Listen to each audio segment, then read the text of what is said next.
Yeah.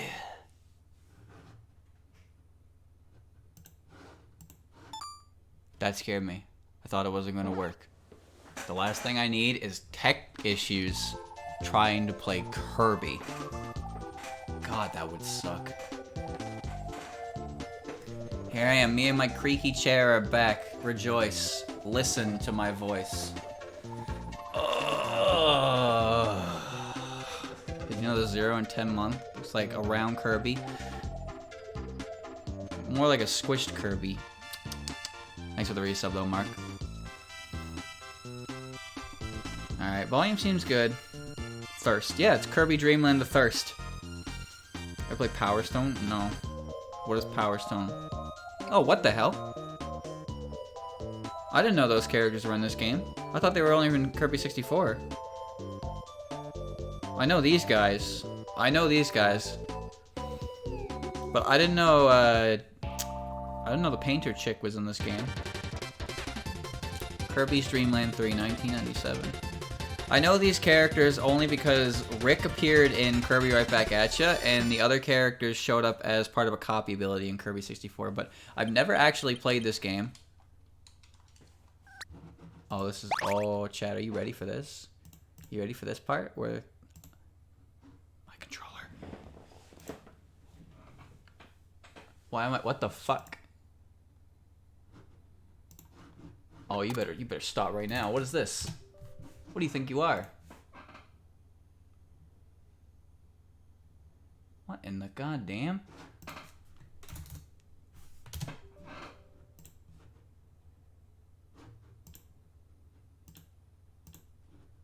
What? Huh?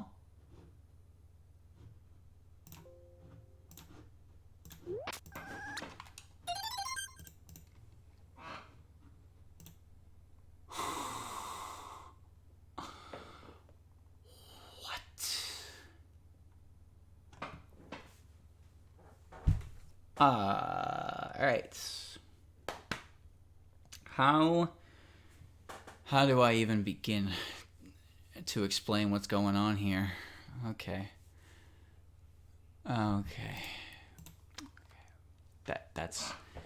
That's impossible. How is this possible? How is that even possible? What?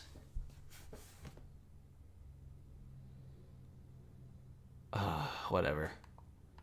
Whatever.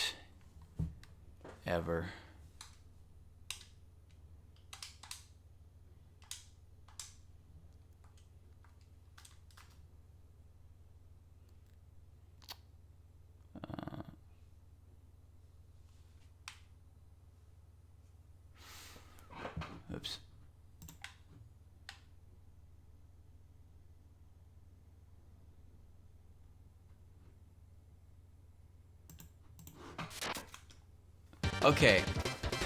Okay, let me explain what happened there. I have absolutely zero idea why, but let me explain.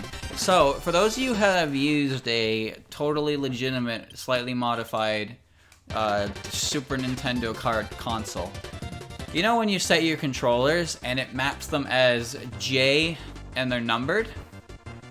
So, player 1 should be J0, right? So that should be, my controller should be J0. That would indicate that it is the first controller, and that's what my controls were mapped to. For some reason, my controller wasn't being recognized, so I tried again. So I just put in the inputs again, and for some reason, my controller is now regarded as controller 5. I do not own that many controllers in this house. I have no idea where in my system it is decided that that is controller 5 now. But yeah, cool. I guess that's just what we're doing till the end of time. I guess I'll just never ever catch a break ever, huh? Great. So now I'm using controller 5, and I don't know where the other 4 controllers went. Actually, now that I think about it, if 0 is considered 1, that means I'm using controller 6. That means there are 5 controllers in this house that have priority, and they are not plugged into my system. What? I don't get it.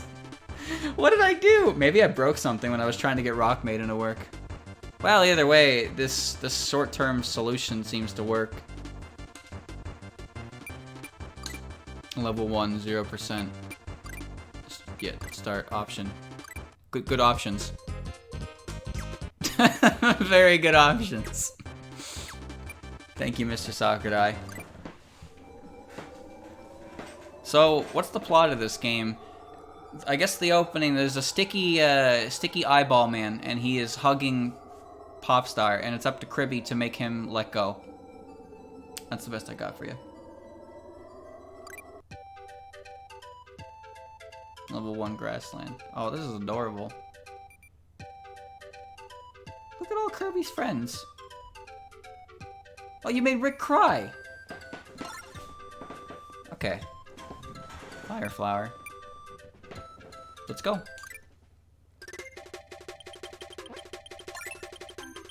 What? How'd I do that?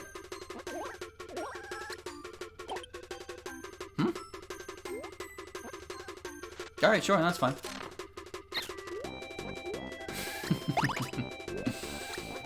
Oh, this is really cute. And I'm sure there are copy abilities, but I'm not really sure how this game works or what its mechanic is. So how does GUI work? Okay, I have summoned the goo. Alright, go in front of me. Is it like 2-player? Can GUI be controlled with another controller? GUI is player 2. Oh, I see. How do I consume the goo? What? How do I ditch powers?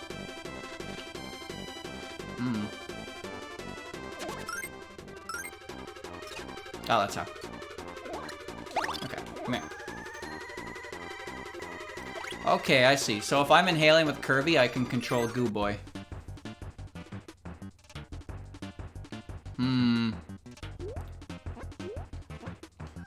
Let's take Rick.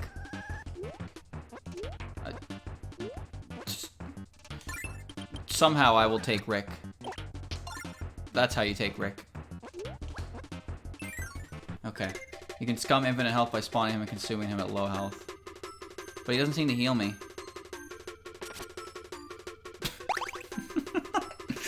Please do not run with your mouth open. You will contract many dust.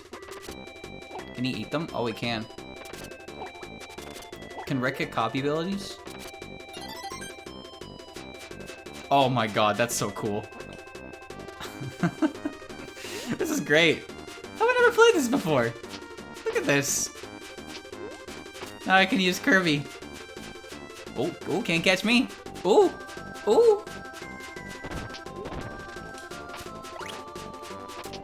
He can't do slides though. Can he double jump? He can. He can wall jump, actually, that's what it is. Rick can, I remember he can wall jump because you need to do that to get a, you need to do that to get a crystal and crystal shards. Are there secrets in this game? Like secret entranceways or whatever? Because this game is, I like it. I already really enjoy it. Ooh, what is this enemy? Hold on. What do you do?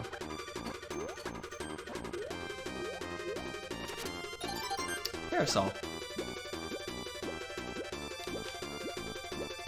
Man, Kirby really is something else. It really is. It's just... Look at this. You just don't play video games like this anymore. There's secret objectives in every stage, I see. Nowadays, you gotta pick up the gun and go full Grand Theft Auto. But I can just play as Rick the hamster, and I can balance Kirby on a parasol, and I can just look at it and think, that's good. I'm having a good time.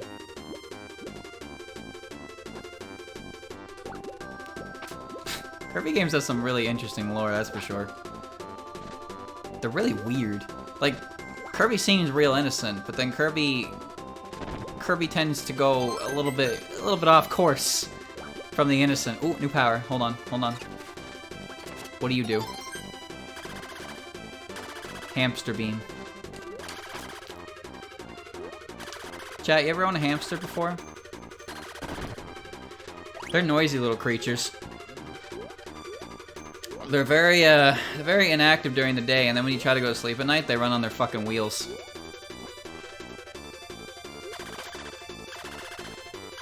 They were cute though, so there's that. Yeah, they don't live for very long now. We had a little ball you could put them in, and they could just run around the floor. Kind of adorable. But they're not the, maybe not the greatest pets. They're not very interactive, I find. It is fun to put the tubes together and watch them run around in them, though.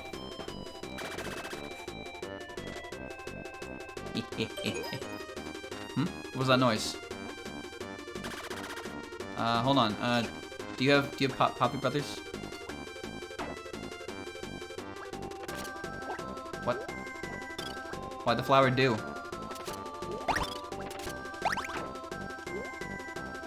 Am I supposed to save the flowers? Secret objective is not 7 on any of the flowers. Oh, I see. I guess that's the hint is the hint is at the beginning of the stage. Okay, okay, I'll do that. Don't worry, I can do it again. I can do it again. I'm a changed man. How does this wall jump work? It seems to like kind of do what it wants. Yeah, they're panicking. Try the other one next time. I failed. I can. No, no. I didn't mean it. I didn't mean it, flower. What is this? Good enough. I can fix it. I can fix it. That looks like a... What is that? It kind of reminds me of the Goomba in the shoe enemy, but it looks more like a green butt or a bean. A bean and a spring. Okay, let's do this again. Don't step on any flowers, chat. Here we go, Yucca percent. Okay, that's not very good. I want to get off Rick. I gotta go find Morty. How do I get off Rick? That's how. Bye, Rick. Who's the other one? Who's this guy? What's his name? Oh. We rolling! Oh my god. Oh, that's weird. I see. It's like Yomu's move. That's right, all I can do is compare shit to Toho. Sue me. Sue me. Everything in this game makes me smile like an idiot. It's just so nice. It's so pleasant. I want to get more powers, though. Don't worry, the flowers are at the end. Alright, what's this one do? Oh my god. Hit him with a Yoshimitsu. Poogu! Chat, what's this character's name? His name is Nago? Okay, Nago the cat. Is he a cat? I guess he is kind of cat-like. I thought he was more of a kitsune because of his expression. But I can see him being a cat. Okay, what does this do?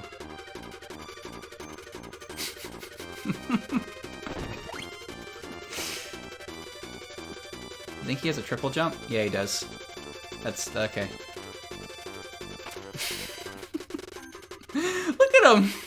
Oh my god. He just gives him a rub. Rubs him down. Creates static electricity.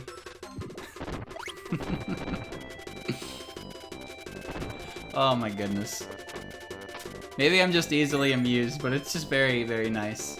Alright, don't let me step on any flowers, chat. If I step on a flower, it's your fault. Careful.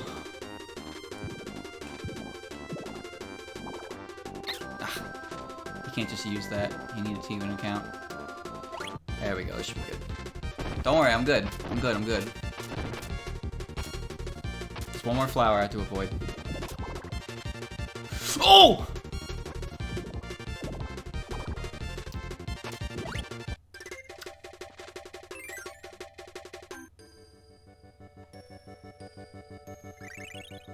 I did it.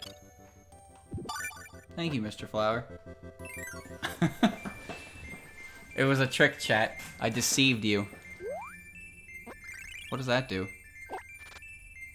It's just not a good feeling. Okay. Okay. So there's the secret. So this level's secret should involve Bean Boy, yeah? Okay. Collect all the happy for big prize. I mean, you know I was gonna. What's the witch? Oh! I'm sorry. I thought you were in the background. Are you okay?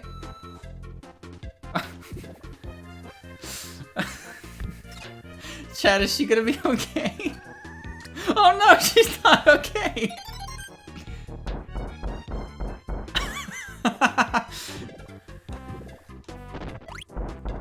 Bongo cat. I demand fruit gummy. Okay. Oh my goodness. Does she have a power? Oh, she does. Hold on. Let me get her. Now I'm Broom Boy. Hold on.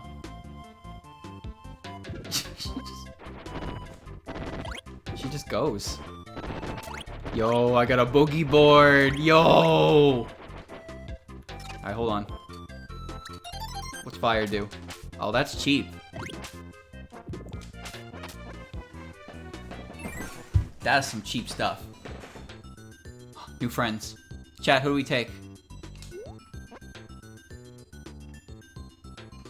Who do we take? Squishy friend or Kappa bird? Oh god. Oh god. Who's who? Who do I take? I can't handle this pressure. Pick Borb, Borb, Pinky.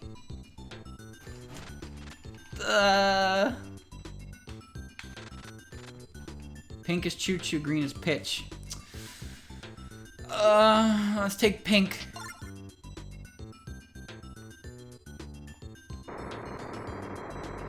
You need a light? Kirby always comes prepared. They're very sad at me. Oh. Cat looks shocked that I didn't choose him. Kirby's got such a relaxed expression on his face. Alright, now to get more powers. This is not a very good one because the range is piss poor. Just gonna walk and enjoy the scenery. Keep an eye out for that secret objective. Oh, you can't do a slide when she's on your head.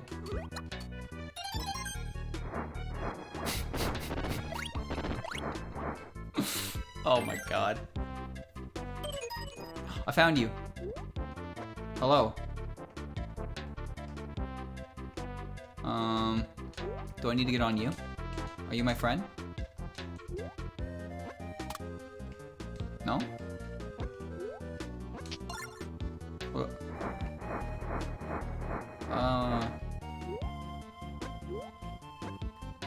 Remove power and slat with Choo Choo.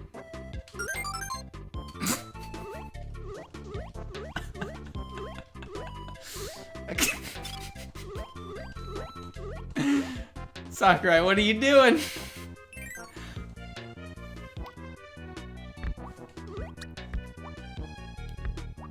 Chonky boy.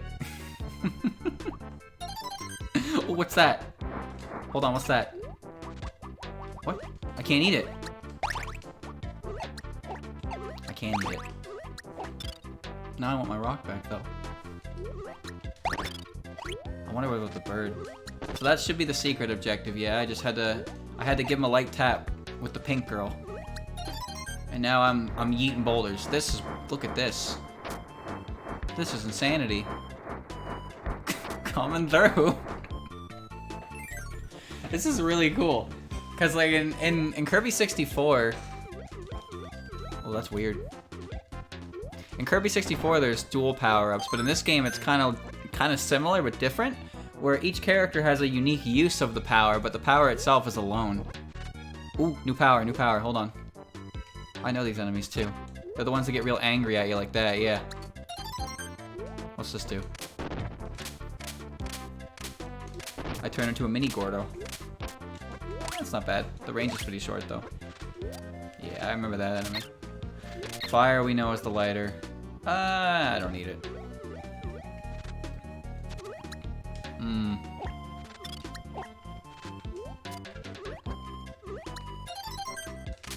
There we go.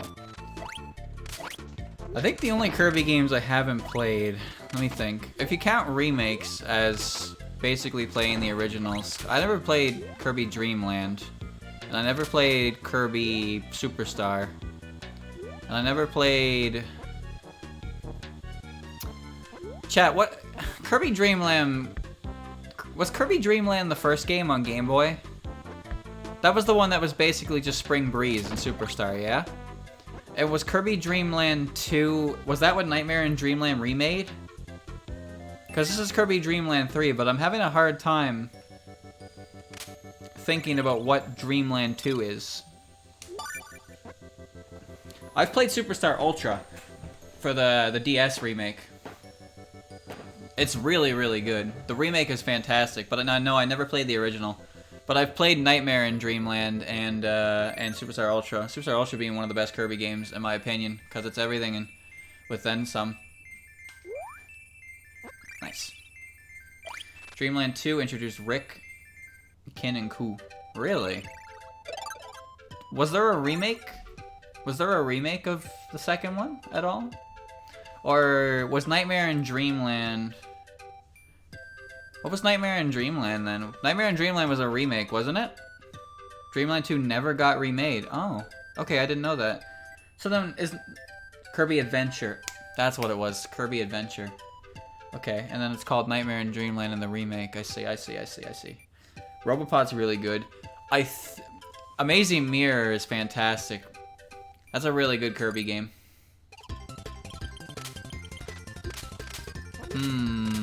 Oh, I didn't get that one before. Come here.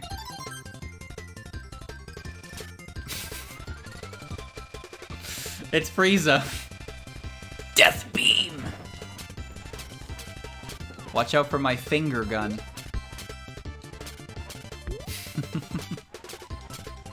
Laser was my favorite power, actually, in Nightmare in Dreamland. I used that to beat DDD. I don't know why. I for the life of me, I could not defeat DDD, no matter how hard I tried. But if I had laser, I could handle him.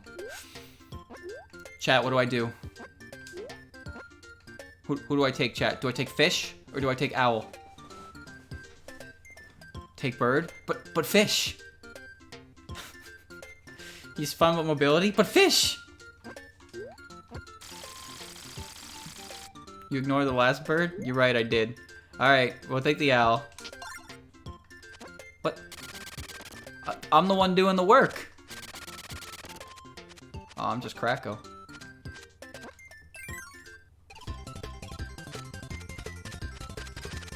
What the fuck?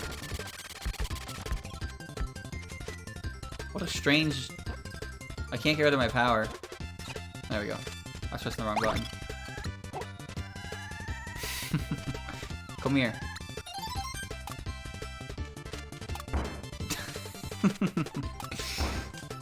I'm a stone! I don't know what I expected. I really don't. Kinda... How do I do this? Okay, so I press the button to go up? Or across? I don't really know how this guy works. I guess I could do that. That works.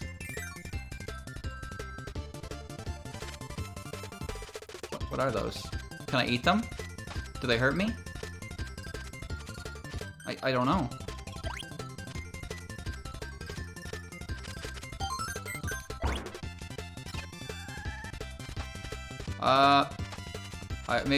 Maybe I shouldn't have done that. Oh, I'm sorry.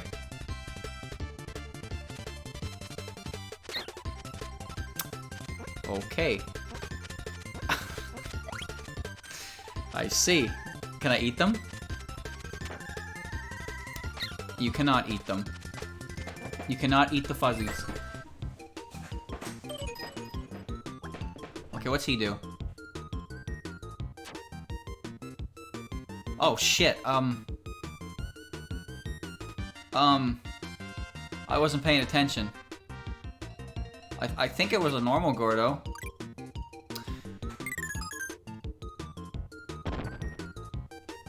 I want to leave. How do I exit stage? Look at the smug expression on this guy. I didn't know, chat. I didn't know. I wasn't paying attention and then it was too late.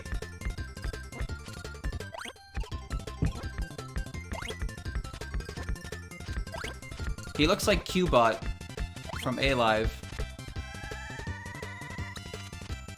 Well, who needs to roast the pig when you can just do that? Yeah, back on Kirby. Triple Deluxe was the first one on 3DS, I believe? Triple Deluxe was 3DS, yeah? I remember that game very, very little.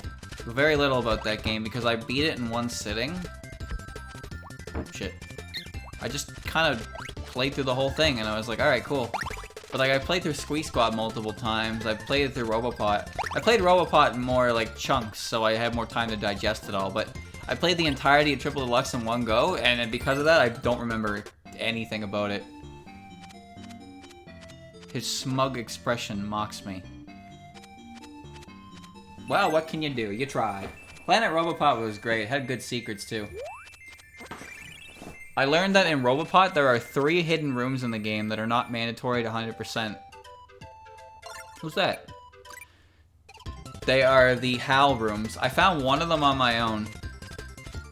But yeah, there's 3 of them in the game. So one of them is you need to do, you need to backtrack on a train level. I can't remember which one, unfortunately. But I saw a video of it after the fact. I want off this owl, he confuses me. I'm getting in the fish. I didn't mean that literally.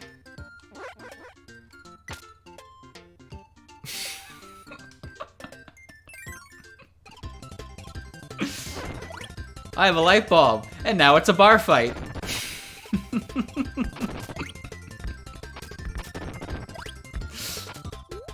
Oh, God. Hold on, I want the stone. Oh, come back.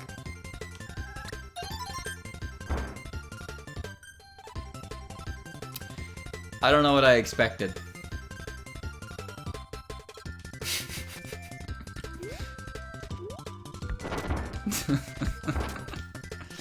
The fish. This fish can fly.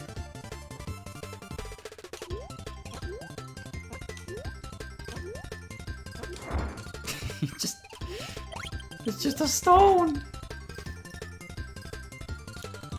The few Kirby games I've never played Canvas Curse because I never had a DS at the time that was relevant. I never played Rainbow Curse, but I own it. Oh, hold on.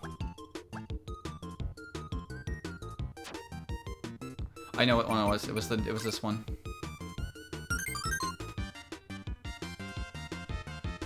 Oh, we're going. Okay, hold on. It was the mean-looking one.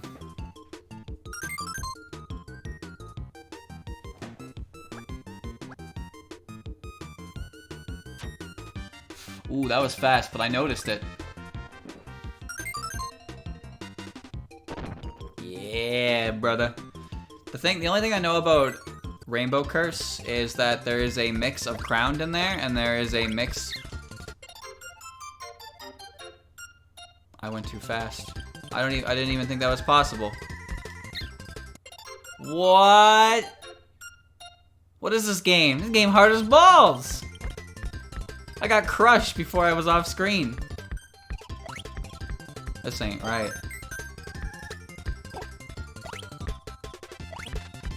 How did I even die there? I don't understand. How did I do that? I'm just gonna hold forward. Yeah, babby game. Babby game. Damn it. Everything was going so well until I opened my mouth.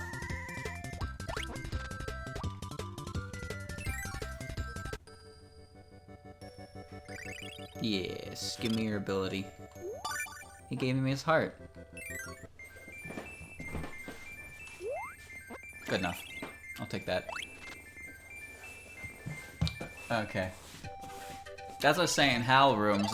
There's one on the train level. You have to like activate the way to go and then backtrack, and you can go around the back end and then go to like the captain's cabin or like the conductor's cabin or cart, whatever it is, and there's an entrance to a HAL room there. There's one in like this last or second last stage of the game. There's a picture of the president man, and there's a tear in the picture you can walk into. And there's another one that's really secret. I think it's in one of the later levels, but there's this part in the game where there's like these, it's a shiny, it's weird. It's a level with like shiny blocks, and they try to crush you, and they kind of just hold you in place, and then a door appears, and you're supposed to go through the door.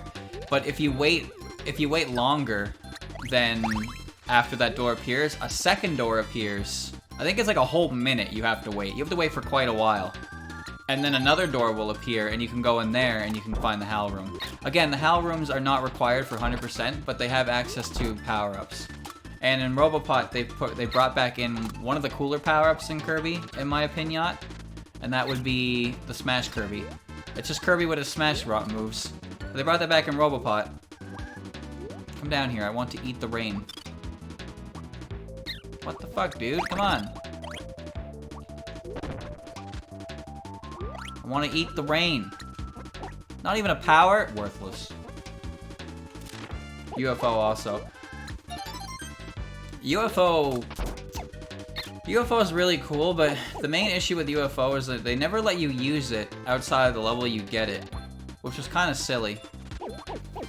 I remember that in Amazing Mirror, there were some areas where you could use UFO, and then once you beat the boss or left the area, that was it. You just didn't get it for the hub world, which kind of sucked, because UFO was great fun. It was basically beam, laser, and like infinite flight all combined into one. ESP was cool, yeah, because it referenced Ness. It was too strong. It wasn't even that strong.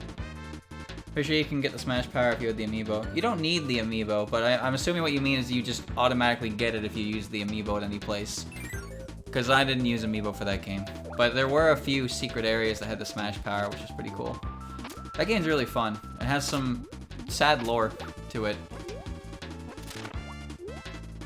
You're Cutter, yeah.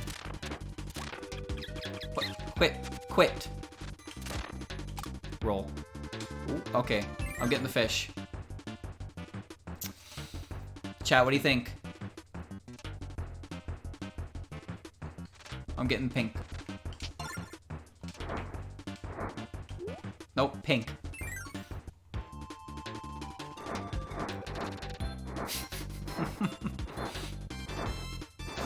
Yeah. Chat, what do you think? Oh, she can stick to ceilings? Look at this character.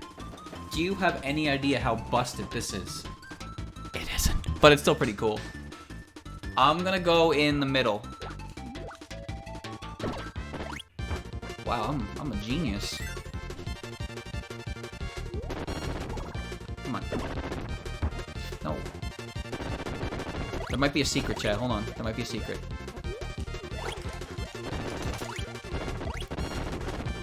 There might be a secret. Hold on. I can't break them anymore. Can I aim this? No. She sticks to the ceiling.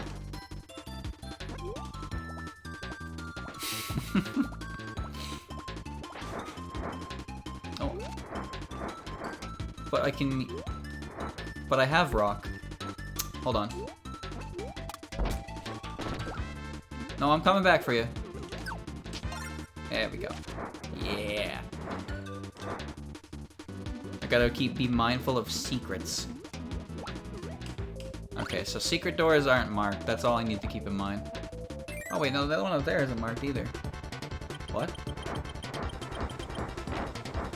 Get away.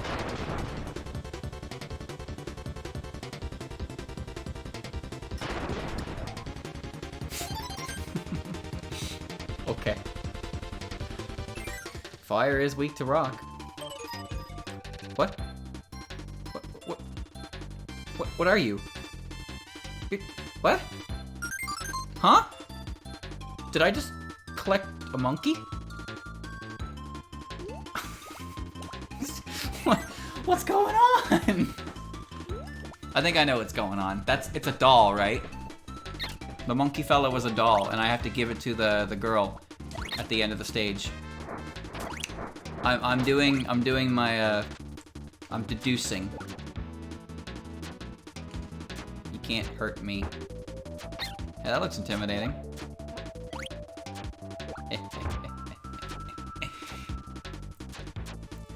Easy.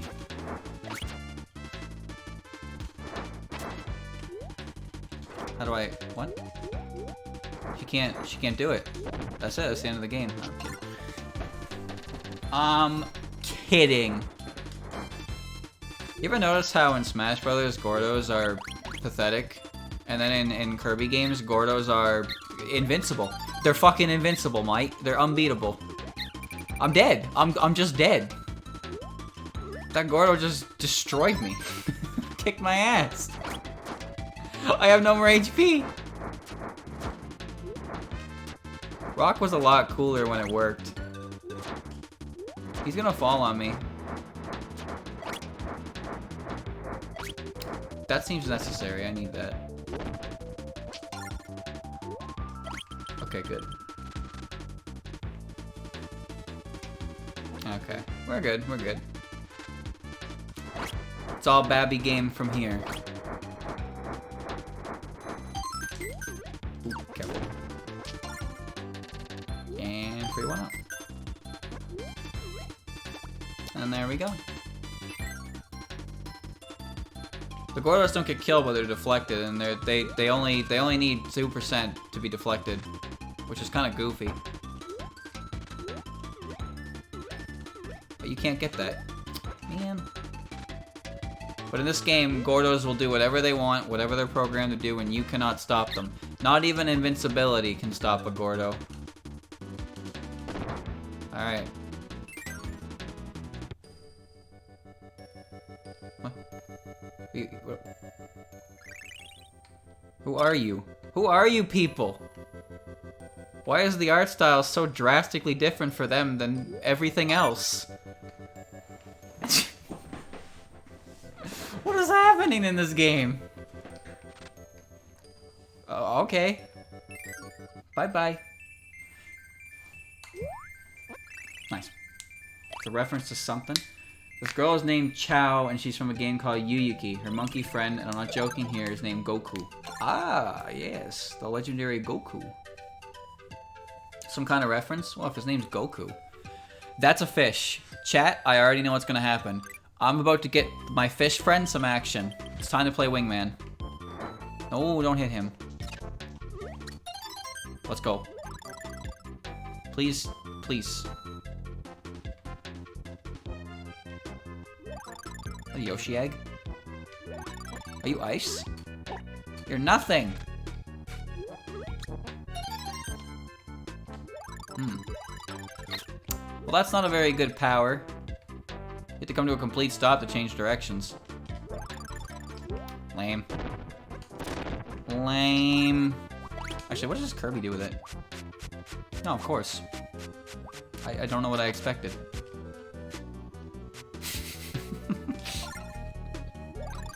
I don't know what I expected. Ah, the sparklies. The sparklies do damage. That's... So you want me to move backwards? This is very strange. This is very strange indeed. Why can't I just make her walk backwards? Wouldn't that just be easier? Alright. What is this? 2 doors.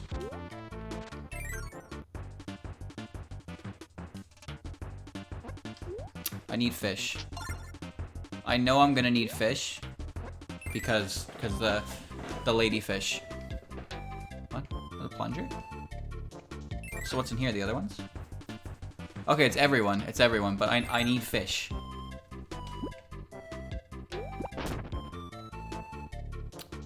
This is certainly... Yeah. Sure. Just put the plunger out.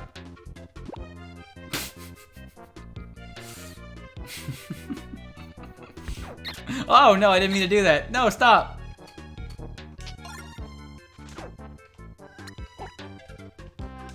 Okay, hold on. What if I do this? There we go. Ooh. Ooh, amazing fish.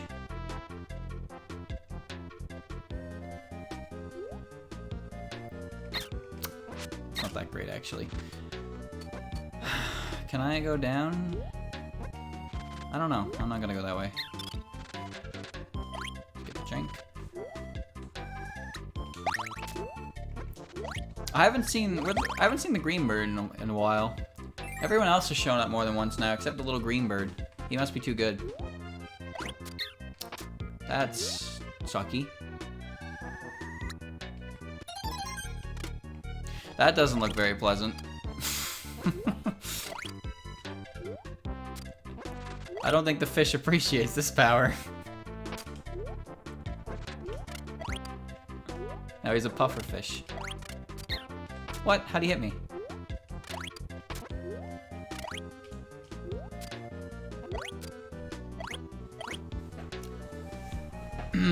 Quillfish? No. What's his name? Kin? K-I-N-E? Chat, these guys ever come back? As I said, I only remember Rick because of Right Back At Ya, but I don't really know anything. I knew it. They did come back? When?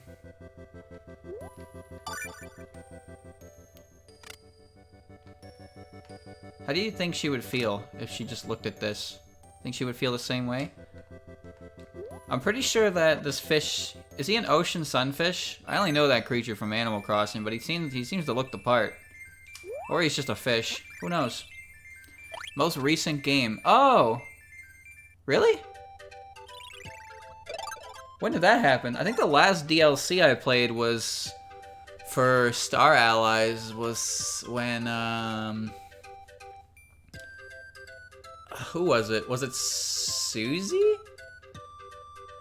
I can't remember. I think it was Magalore and, like, Susie. I think that was the last DLC I played. I didn't realize there was more. Alright, this guy looks like a clown. They were in the first update. Really? They were the first characters added? Are you serious? Well, goes to show how much I cared about them. I was playing Bandana Waddle Dee, and my friend was playing Marks, because Marks was cheap as fuck. You could do all of Marks' like endgame boss moves as just standard moves, and they were so broken. All right, Rick, me and you. Turns into a hedgehog. My favorite character in the game was Chef Kawasaki. In fact, my favorite character in Kirby lore is Chef Kawasaki. Don't ask me why, I couldn't give you a good reason. I just really like the big bastard. I don't know. He's just so rotund. Am I memeing? No, I'm serious. I really like Kawasaki. I heard the chat, you hear the noise? That noise indicates that the secret is in this room. Let's see how I get it. I've seen a lot of art of Kawasaki. That's a big ew! Ooh, get away! Let's find that secret. There's a lot of art of Kawasaki. The most recent one I saw was Super Kawasaki Sunshine. I don't know why. I don't know why. I don't. He's a goofball and right back at ya. And he's not really much of a character. He's like a mini-boss. Seriously, I don't really know what it is about that character that I like so much, but when I look at him, I think, yeah, that's the man right there. That's the chef. You don't mess with the chef. He also had the best, like, range in the entire game. It was almost silly. I called it the Corrin F smash. Like, he can throw his, he can hit you with a soup ladle that extends, like, 4 Kirbys long. It's insane. No human could ever match that range. Where am I even going? Okay, I'm grabbing shapes. He could throw plates and use his ladle as an attack. And if he hit his max charge, His max charge would allow him to do a cook power up without using the, like, destroying himself. So he was really good team support. I can't believe I just said that about a Kirby game. Yeah, Chef Kawasaki has good offensive options and he's a good healer. It's a fucking Kirby game, dude. It ain't that serious. But he was a good character. He was better as a helper than he was as a power for Kirby himself. Okay, let's get the rest of those shapes. It was a very long attack. It just wasn't that effective, that's all. But he was my favorite. You can take Kirb seriously. Kirb lore is quite serious. There we go, this should be all the shapes. So what does that do? Alright, time to climb. Well, I'd say climb, but more like rub the wall. Why does he need to do this? Why doesn't he just go? Why doesn't the big rodent simply eat the smaller creature? Am I going in there? I'm going in the tree, okay. Hold on, hold on, hold on.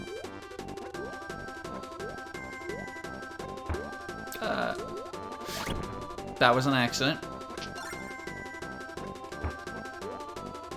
Oh, you're fine, Rick. Come on, walk it off. There we go. Some games, spikes do 1 damage, and in other games, spikes kill you instantly. Mega Man must suck compared to Kirby if Kirby can walk on spikes and Mega Man just explodes. What are you? I want your ability. Come here. You don't have an ability? What about the spider? Can I become Yamame? I cannot. Wait, I took damage for eating that thing?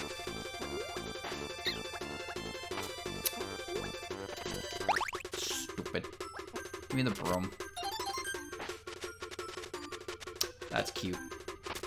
Brushy, brushy.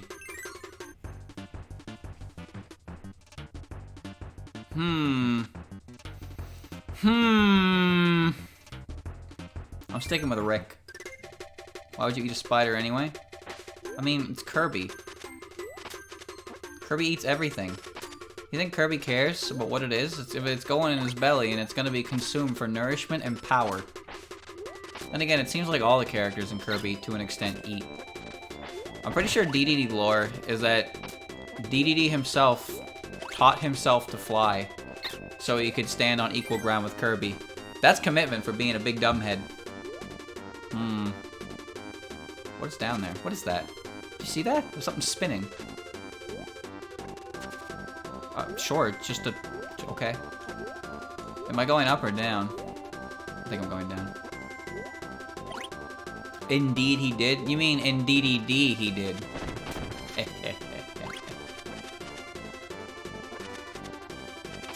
Oh, you can kill it. Okay.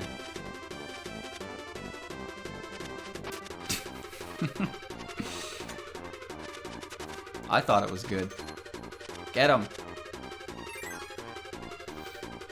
Oh, wait, no. I thought I was dead. Did I get Stone Rick? I don't remember. Oh, he turns into a rock. Interesting.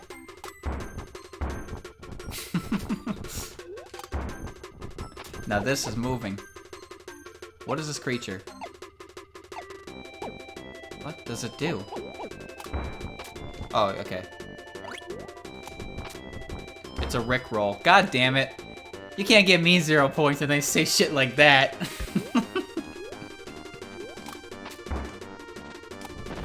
Rollin', rollin', rollin', rollin'. Reminds me of Bill Hatcher and the giant egg.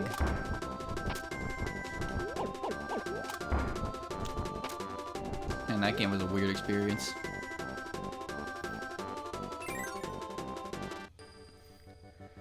Oh, I see. It was an egg clown the whole time. And he wanted the shapes to juggle them. Chad, I want you to take this in for a second. That within Kirby's own established lore, there is in fact a character who is an egg clown. This guy's just somewhere in Dreamland, while Kirby's off doing what Kirby does. Remember that. Humpty Dumpty's brother. He's a practical yoker. That was terrible.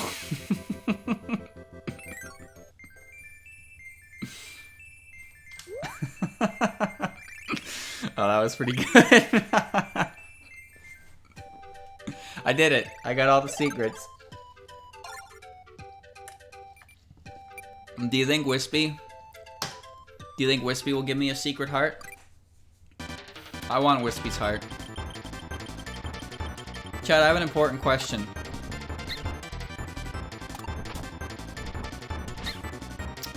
Rick, you suck. What games have Wispy not appeared in? I killed him. Oh!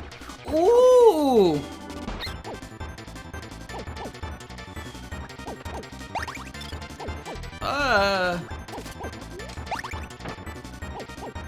I've never seen a Wispy this scary. Kirby.exe. That'll be fine. Come on. Dead tree. Squeak Squad and Amazing Mirror. I knew he didn't show up in Amazing Mirror, but there's a Wispy boss in Amazing Mirror. The first boss you go to, that's like 100% linear. Oh, I'm purifying the world. Hold on. I don't know what's going on. Oh, good. Kirby saved the world. If you play Amazing Mirror and you go full linear right out the gate, you will be taken to the boss of the Moonlit Mansion, who is a giant golem that basically does the same thing as Wispy. But after that, you have to do your own exploring. But Squeak Squad, I don't remember any boss. I remember a boss in Squeak Squad. The second world boss is a boss from Amazing Mirror. It's the mole, but a lady. I don't remember any Wispy clone in that game, though. Alright. Level 2. Ripple Field.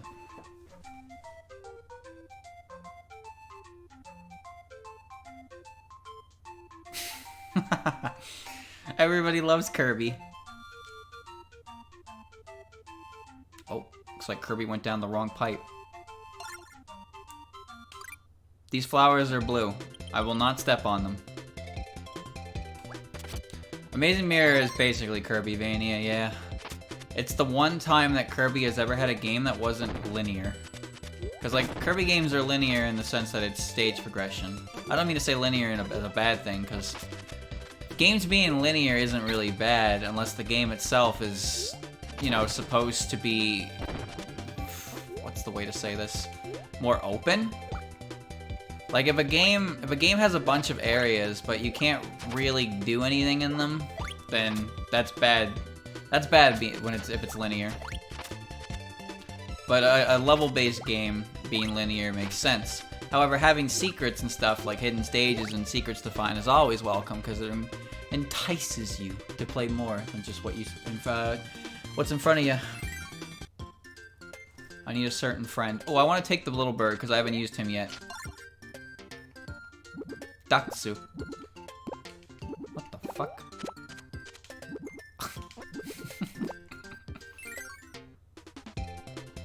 I'm gonna water some flowers. That's what I'm gonna do. Oh, he's Kazooie. He's like a little Kazooie. I remember this one because he had the best mobility in Kirby 64. I'm gonna find some flowers and I'm gonna water them. Bet your ass I'm gonna water them. Welp. Ooh. Oh, I heard it. I heard that noise. I'm an idiot, Carl.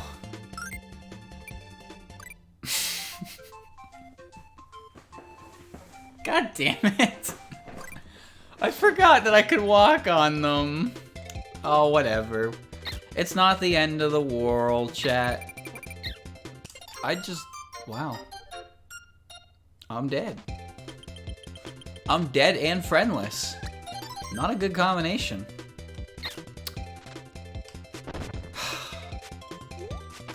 Kirby doesn't pull his broom out instantly, so I got hit. I got punished on startup. That's bullshit. This is why you play top tiers with their frame 3 bullshit options, and you don't pick heavies with their frame 25,000 back air. You don't do it. You need those quick options. Kirby's supposed to be top tier in his own game, but it ain't happening. Alright, let me get the fish again. I mean the bird, not the fish. Give me an open world, but restrict its usage. Slower restore progression is the worst. Yeah.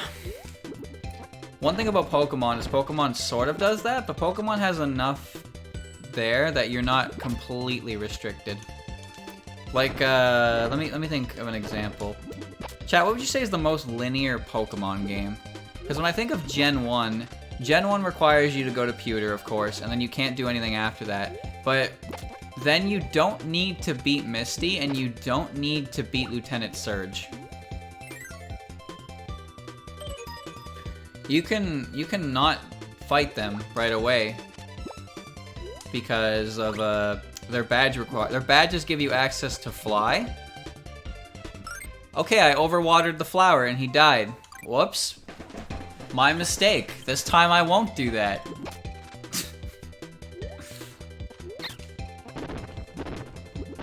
And then once you get access to surf in the Safari Zone, even before then actually, once you get the ability, once you get the Poke Flute, you can go to Fuchsia in 2 different ways. And once you get access to, once you get to Fuchsia and you get Surf, you can now go everywhere in Kanto.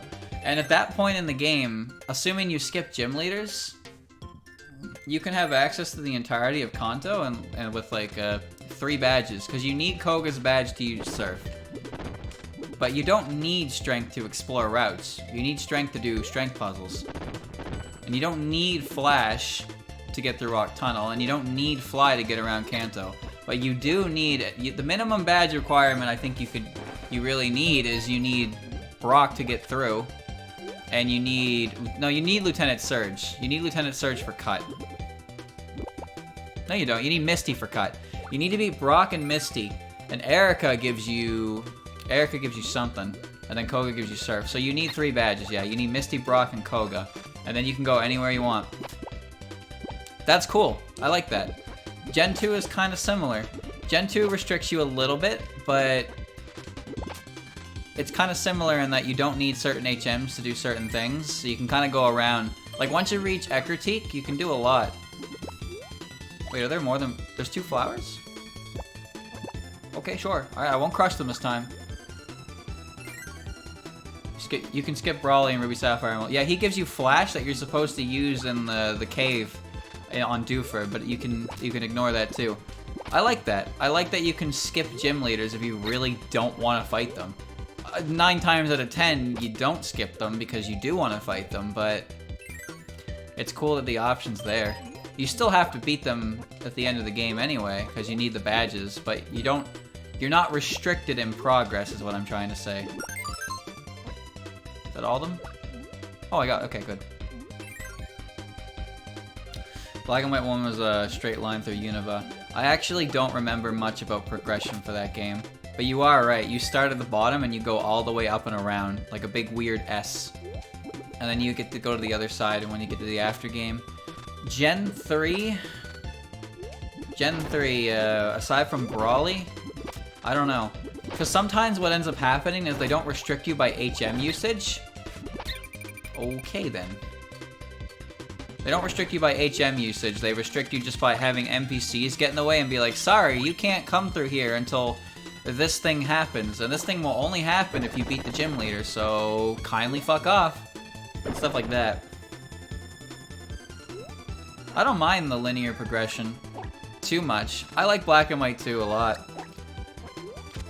But like just the older games had a lot more freedom. Ultimately, you still had to do all the objectives anyway, but it was more so just your ability to do them in, for the most part, whatever order you felt you wanted to do. However, it did mean that doing gyms, going back and doing gyms after the fact was kind of goofy because you were ridiculously overleveled. Imagine going back to fight Lieutenant Surge when you just beat like Giovanni. I'm scared I'm gonna step on the flower.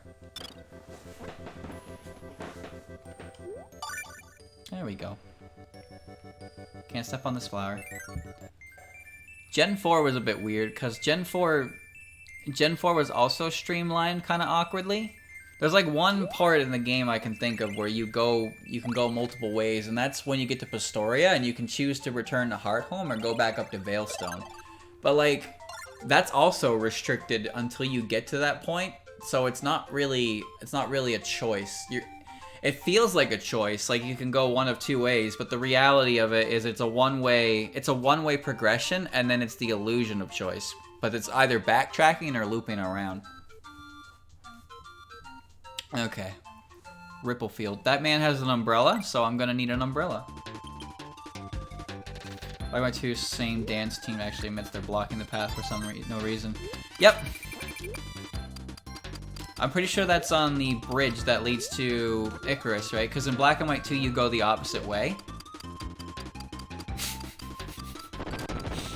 Well, this is great. Oh, whoops.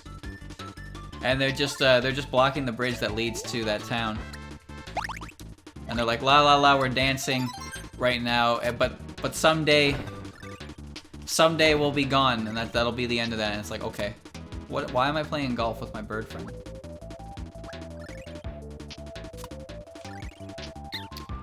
Lame. Lame.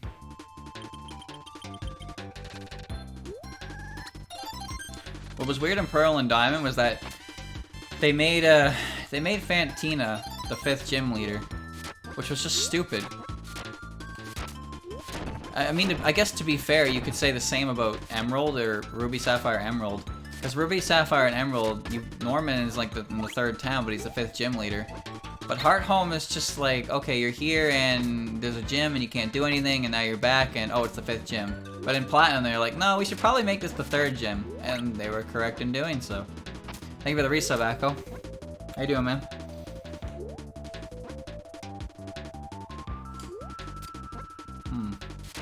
What's going on here? Am I... What? The game over? Oh. Chat, he's using Bubble. Bubble. You can even direct it.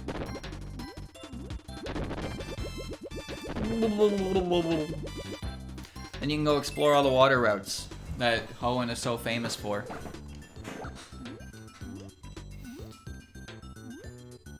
I don't remember much about Kalos though. Let me see here, chat. What do I want to bring here? I got Pinky.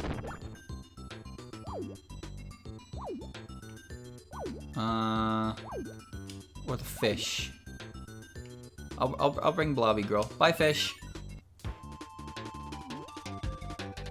Whee! How romantic. It's Kirby and his best friend, Melted Kirby.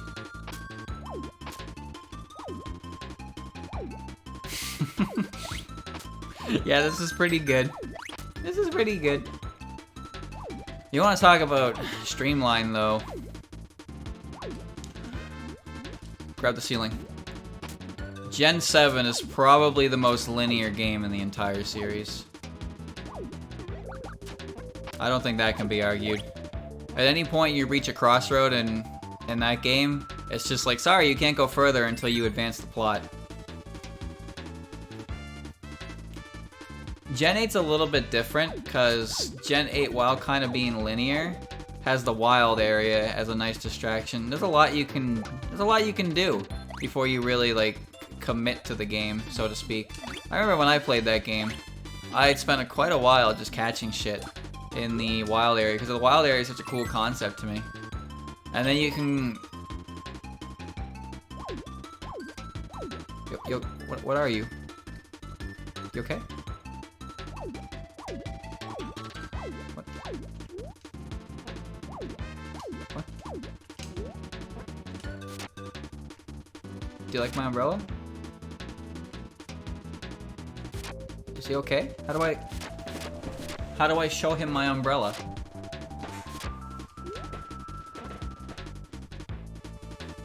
I'm starting to think I grabbed the wrong friend. Damn it. Yeah, the fish uses the umbrella in the same way that that guy does. Okay, let me just get through this then. I'll see what's up with the head. He's fine. He didn't even feel it. He's tough stuff. Crap.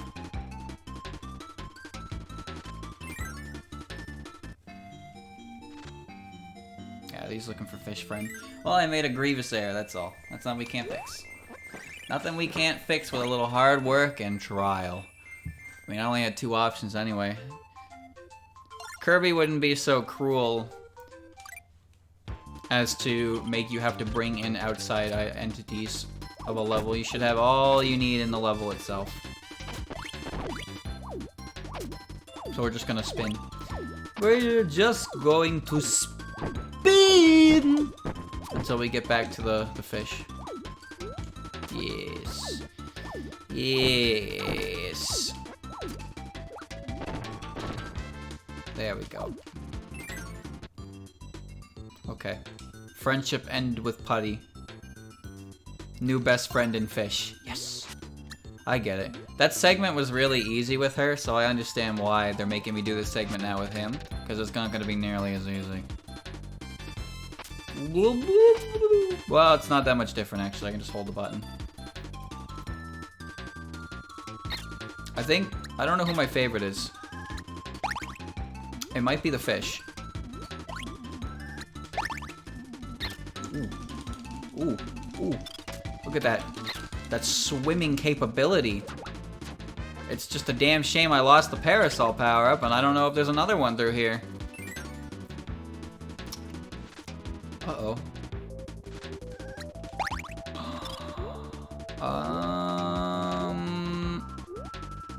Nope, squandered it. Squandered it. So I do the whole segment without losing my power. I can do that.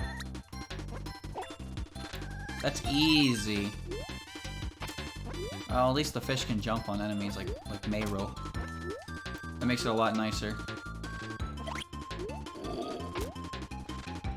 Speed run. Speed!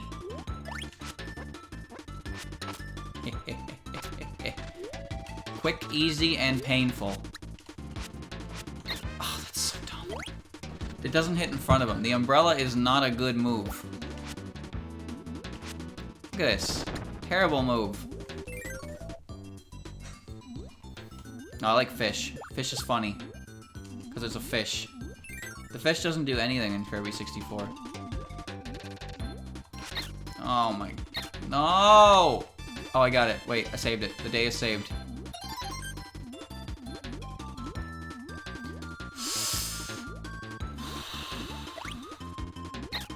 Come on, man. It's Babby game!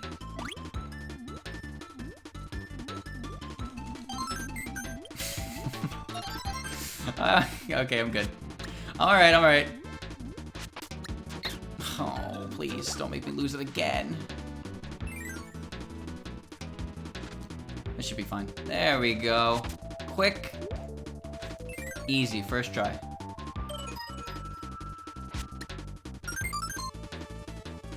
Look, I made him happy. I don't really understand how seeing a fish with an umbrella coming out of its mouth makes you happy, but, well, it's your life to live, my friend. Oh, I'm not ready for crab battle. Some of these enemies are used in Kirby 64. I guess it's because those games came out. I'm pretty sure Kirby 64 came out after this one, so that would make sense. But I'm noticing a lot of enemies that, while their designs are a little bit different, are similar in how they work in 64. Here we go! Yeah! Big star. That's only worth 3 pieces. Alright, next level is a giant eel. Or a snake. Could also be a baby dragon. Really, it could just be anything. I want that. Oh, yes. Sonic Boom. Chat, look at him. Look at him in his little boat.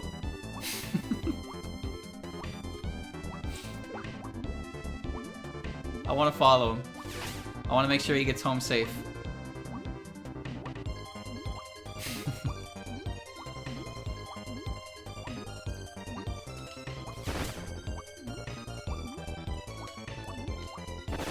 no. No, Waddle Dee, watch out! Watch out! Oh, they're okay. They're accustomed to this route. They're fine.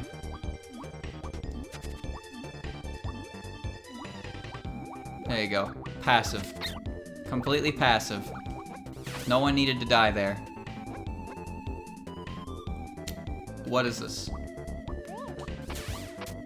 Oh no! I destroyed his boat, even though he was on dry land. And now he's panicking. I'm sorry, Waddle Dee. I didn't want that. I didn't want it to be this way. I didn't want it to be like this. I have a feeling I'm going to need Rick. If he's the only available option. Imagine he was like Sunshine Yoshi and he just disintegrated. Why is that? Chad, I need an explanation as to why in Super Mario Sunshine, if Yoshi jumps in the water, Yoshi will disintegrate. I don't think that was ever properly explained. Ever. In the history of all of Mayro. There's a lore reason. Is there? I need it. Tell me it now. Made out of sand.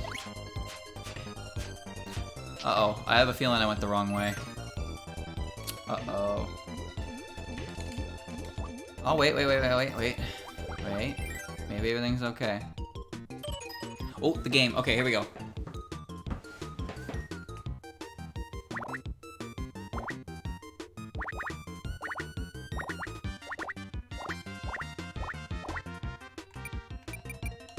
Gamer. Complete gamer. Oh shit, we're not done.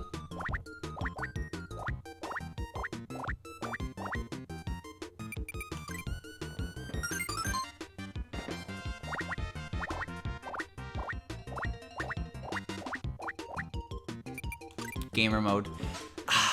It hurts being this good. The SMS Yoshis are made out of paint. That's fucking weird because they come out of eggs.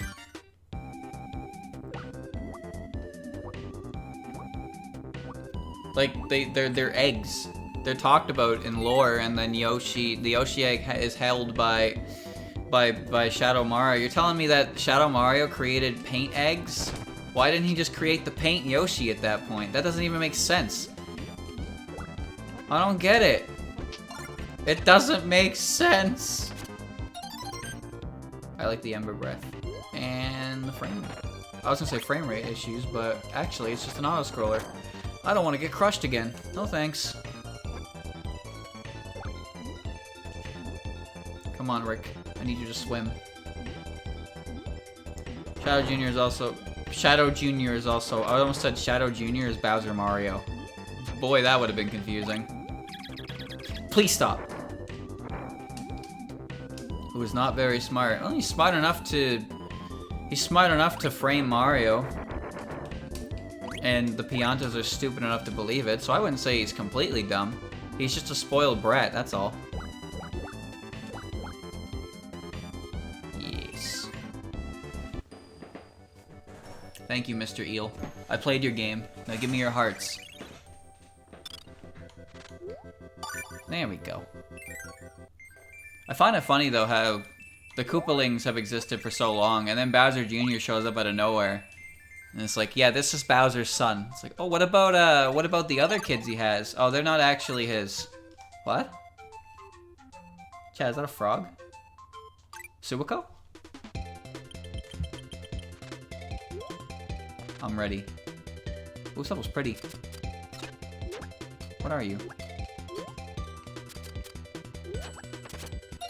Oh, he's Needle. What? Oh, right. Needle only works for the back. Rick sucks at inhaling. There we go.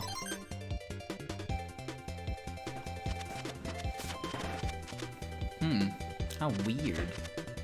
How weird. That's stone. Mollusk. Mollusk boy. You want to talk about Sunshine's serious issues? I'd point your direction to the Pachinko level. I don't understand that level. It's very weird. Like, I feel like when I play that level, I no longer have control of the game. Like, Mario's very responsive through the entire game, but then you do the pachinko level, and it's just like, you bounce, and you have no idea where Mario's gonna go, and you just cannot influence his direction at all. I'm gonna go get the roly-poly cat. In the spirit of gambling. I wish I didn't make it such a stupid red coin mission. Also, the one that you need Yoshi to travel along all the boats for. I remember the first time I ever did that casually, it took me forever. I rode all the boats, I got Yoshi across all the islands, and then I finally got in the cheese pipe. Because, don't ask me why, but that goo that only Yoshi can destroy, we pretty much just agreed to call it cheese, and no one in the family really tried to correct that, so we've just been calling it cheese. And then you go into the pipe, and then it's a lily pad level with auto kill water. And it's like, I'm glad I have one life for this. Excuse me, did that door just turn into a bad guy?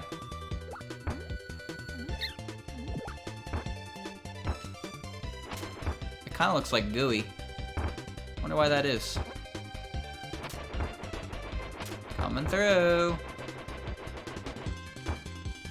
Ooh, I found a secret.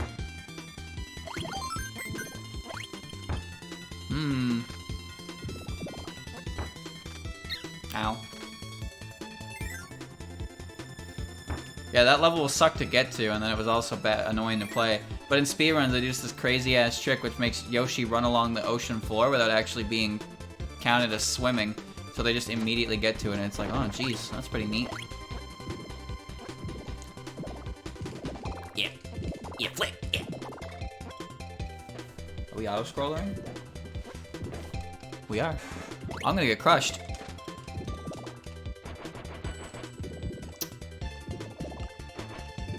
This game's auto-scrollers are not very generous with how much room you have. It's not even about being off-screen. If you're just caught while the screen's moving, you're dead. What? Chat, you see that? Did you see that? There was a Kirby up there, just walking back and forth. Wait, I want to go to the hard path. Real fake Kirby. There's the frog. Okay, how do I help the frog? He kind of looks like moldy bread.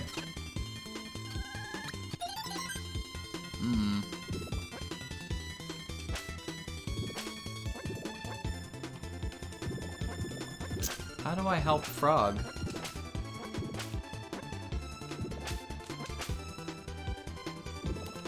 There was another path? Was there? I can't help frog. I don't know what frog wants. It looks like there is another path. Comes from up here. I didn't notice that. There's a secret door at the end of the auto-scrolling room. I thought I was gonna get crushed. So that's why I went in the door. And it kept scrolling up, and there was a Kirby. Let me see how much more of the level there is. It should be done after this screen. They usually put the objective pretty far in, because... evil. Please stop. Stop it! Let me go! We're good. Oh, I had to rescue the frog. I'm sorry. I'll try again. I'll try again.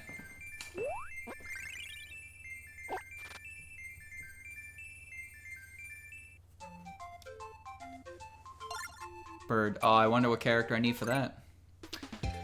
Alright, let's go.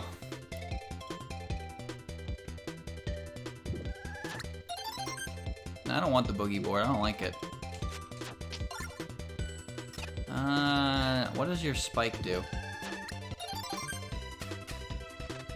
Ah, yes. Hidden missile! What's your stone? Oh, right, yeah.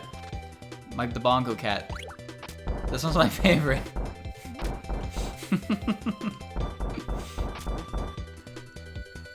Alright, here we go. This game is really nice. I'm surprised this one never got remade. I know it was re-released on the Kirby 25th anniversary. But this game has a lot of qualities to it. Maybe it was the art style. I don't want to say something like that, but you know what ends up happening when Nintendo does an art style? It never really flies well out the gate, and then people warm up to it. Look at Wind Waker, for example. Chat, you ever notice how many GameCube games are regarded as, like, classics nowadays? That when they released, they were definitely not regarded in the same esteem? Funny how that works out, huh? Let's go in the secret door. I'm pretty sure that Kirby's Epic Yarn, while being a very strange game, is quite enjoyable and fun. So that's a neat one. But that game, probably when that game first came out, it wasn't too well received. Luigi's Mansion. Yeah, Luigi's Mansion was a launch title with the GameCube that was not really well regarded, I suppose would be the way to say it. I don't know, I guess there was a lot to it. I guess they wanted Mario or Zoldo. And then they got Mario Sunshine, but Mario couldn't do a long jump, and it had voice acting in the cutscenes, and that was enough to give it a 0 out of 10 in some critics' eyes. And then Wind Waker happened. One of the things about Wind Waker that I can kind of understand is when they showed off fake Kirby. Where's the secret door? Where's the secret door? It's just on the other side. I didn't even try. I was waiting for the screen to stop. I know what it is, because it's similar to what I just found earlier on the end of that hallway. I just didn't bother pressing up because I was looking at the fake Kirby, because that's some lore I'm gonna need right now. Who's that fake Kirby? Why is it there? Why is it stuck in this dark room that you can only see if you're about to get crushed? Too many questions, not enough answers.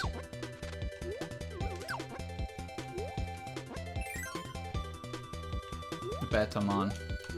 What does that mean? Ooh. Ooh. Ooh. You don't need to collect it, but it feels good to collect it. What was it? So I'm pretty sure before Wind Waker was, like, revealed, I can't fight a Gordo, you know. Gordos are unkillable. What would you have me do?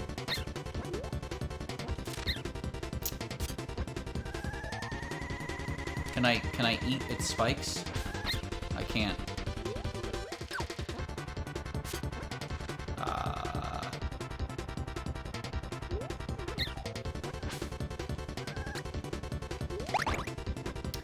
Oh, this boss is unbeatable.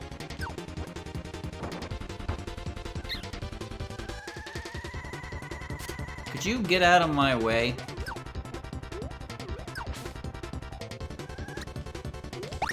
Yeah. Come on. The water is not helping me.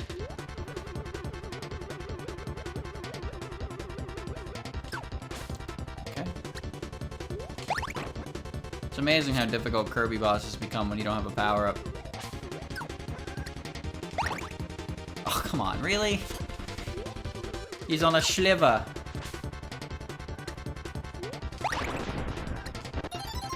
I just ate a Gordo. Okay. Let's help the frog.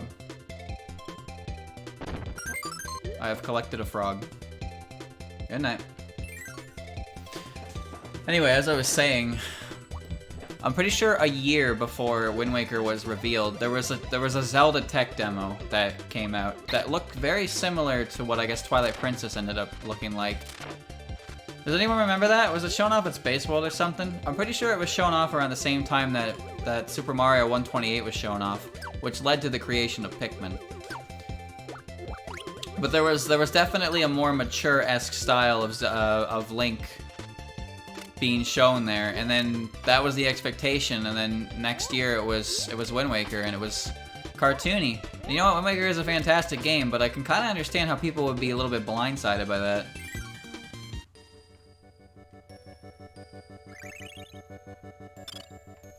I'm happy for the poop frogs. Well done.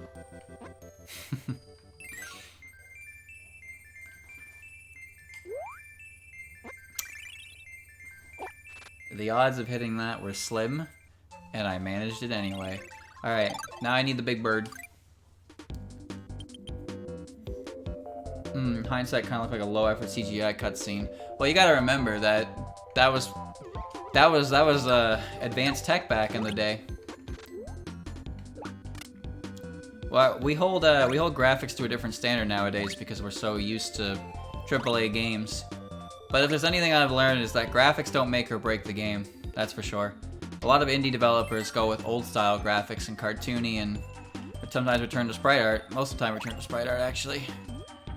Like, AAA graphics are cool and all, but AAA graphics still haven't been able to get lip movements right, and it's kind of in that awkward period of Uncanny Valley, where if you watch a character, like, recite their lines by looking at the model's face, it's very weird. But back in the day when it was just like, they didn't even have faces. Like, Metal Gear for PS1, Snake had nothing. He had no eyes, he just had a frown. And when you watch the model like flick around and have speech, it was like, okay. But then the more they try to make it seem natural for speech, the weirder it starts to become. So it's kind of in an awkward stage right now. It's getting there. Tech demos look better than final releases. Yeah, it's Ubisoft. The thing is, they put more effort into what the initial product will look like because it gets attention to it. And then when the game is out, obviously they can't possibly hope to have that level of can you, like, god damn, go down, fish. There you go. Jesus, that was so difficult.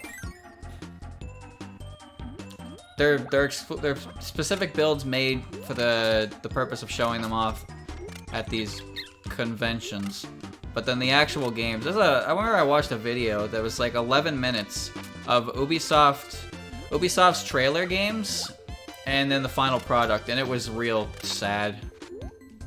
There's a lot of flair and action and cinematography that are used in these trailers, and then when you play the actual game, it's like, oh, okay.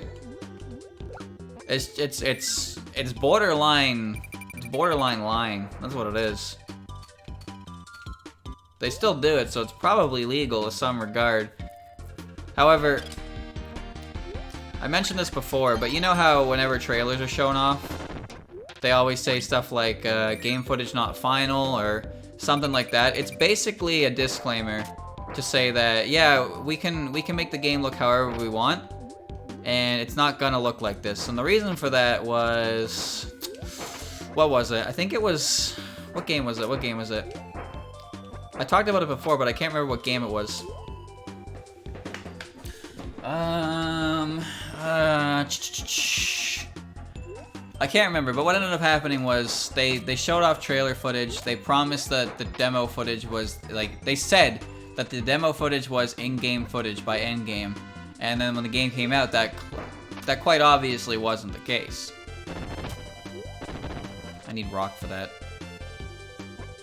So I have fire, so where do I get rock? They got sued for it, basically, is what I'm trying to say. Someone ran their mouth when they shouldn't have, and then they got sued. That's why, no matter how, like, even if the game footage is essentially final anyway, they always have that disclaimer just in case. Aliens, Colonial Marines. I think that was it, yes. I think that was it. I don't see stone, so maybe it's electricity instead. Let's see. No, that looks like stone. Where do I get stone here? Yesterday, it would have apparently been Nintendo's E3 Direct. Yeah, what happened or not. For the pandemio. Apparently, PlayStation's doing some kind of Direct today or something like that. Anyone have any details on that? Nintendo doesn't really have any announcements planned, but it seems like they have games done. It's tomorrow. Oh, okay. You know what time, by chance? I'm not really that interested myself, but, well, maybe something will come from it. I need to get Fish Boy. How do I save Fish Boy? I need to get the chickadee. That's what it is. I need the chickadee. There's the Stone Boy. But where's the chickadee? Did I miss him? Or do I like he... By all rights, he should be back there somewhere, right? So I must have missed him somehow. But I didn't see him. I only saw the fish. Maybe it's behind the blocks? No, the reason for breaking the blocks is so you can get him through.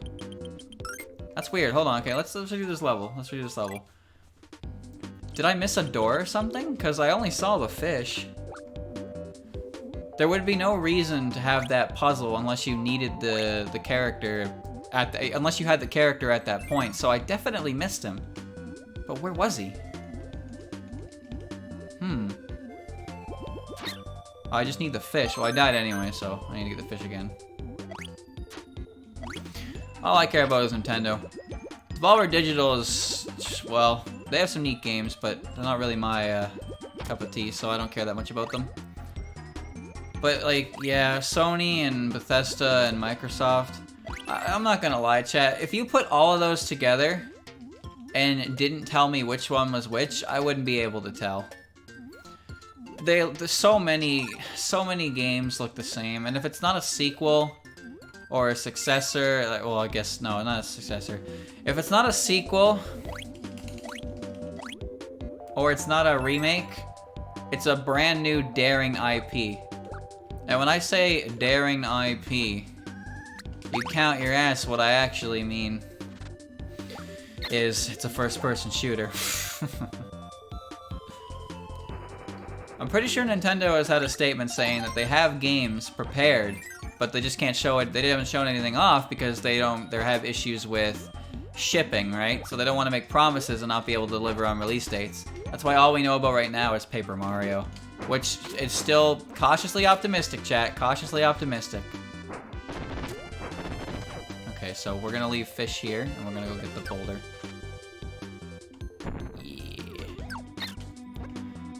I'm holding out hope for Pikmin 4. I want to play Pikmin 4. I'm sure a lot of people want to play Pikmin 4. God damn it. Get rid of power. Okay.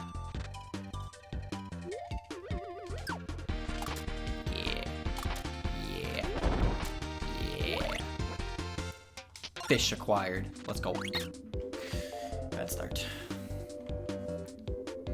I can't think of anything that Nintendo would really have at this point. They're probably going to show off a lot of new IPs. I wouldn't have been surprised if they showed up a little more of Breath of the Wild 2, but I also don't think they would because that game seems like it's going to need a lot of time. And remember how Final Fantasy VII Remake was shown off like 5 or 6 years before it came out? And then Square stated that they regretted showing it off that early because it was just not ready at all. Okay, I have the fish again. So what do I do with the fish here?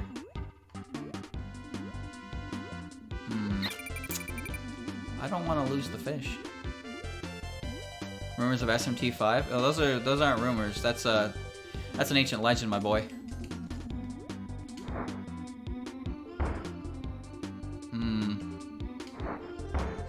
You know what's funny though?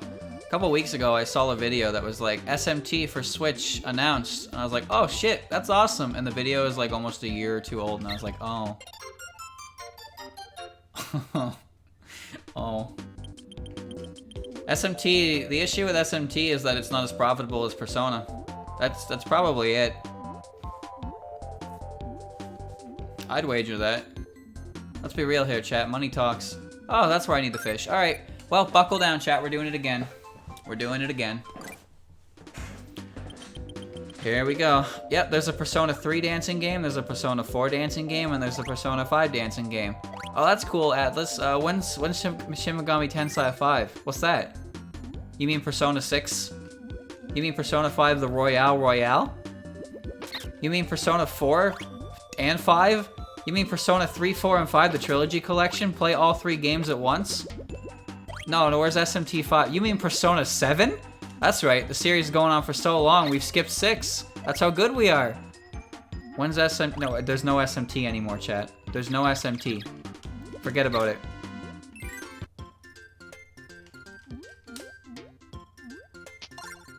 The series is over. P5 Arena? I wouldn't be surprised if that happens. I really wouldn't. I just hope it's good. I don't know why I can't control this fish properly. I like the P4 Arena games too. Except Sho. Minazuki Sho. What a piece of shit character.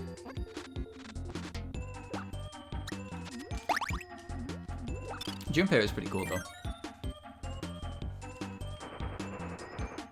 Had good music as well. Sho is dumb. He's very dumb. Both versions of Sho. There's the goofy one without a persona, and there's the one with Matryoshka. It's just like, fuck off, Mike. For some reason, whenever Atlus decides to add a new character to a series, they make them the most unlikable, annoying-ass character to ever exist. Actually, that brings up a question. For those of you that have Persona 5 The Royale, how's the new character? And I ask this for a very specific reason. Because in Persona 4 Golden, Marie is probably the worst character I've ever seen in the history of video games. You liked Marie? How? How do you like that character? She's so bad. Here's the problem. Okay, this is gonna be a spoiler. Chat, do you care if I spoil this? I won't spoil it if chat doesn't want me to. Because you can only play Persona 4 Golden on the Vita, which is definitely the most accessible system Sony has ever produced in its entire career. Oh. Rocks. Alright, ready, chat? Here's a spoiler. Here's a spoiler. Spoiler warning. You can unmute in 30 seconds. Ready? Go. So Marie is a character who shows up in the Velvet Room for some reason, and she activates a different arcana. You do her social link, and you unlock an extra bonus dungeon at the end of the game. And her social link basically is just you getting to know her as a person, whatever, yada yada, fucking yada. And you introduce her to all your friends, and all your friends love her, and she's such a great character. And she writes poems that she's embarrassed about because she's easily embarrassed, and that's her one character trait or character flaw. And you find out she's actually the secret god of the universe, and you need to stop her in her secret dungeon. And there you go. That's Marie. You can now unmute. 30 seconds have passed. There he is.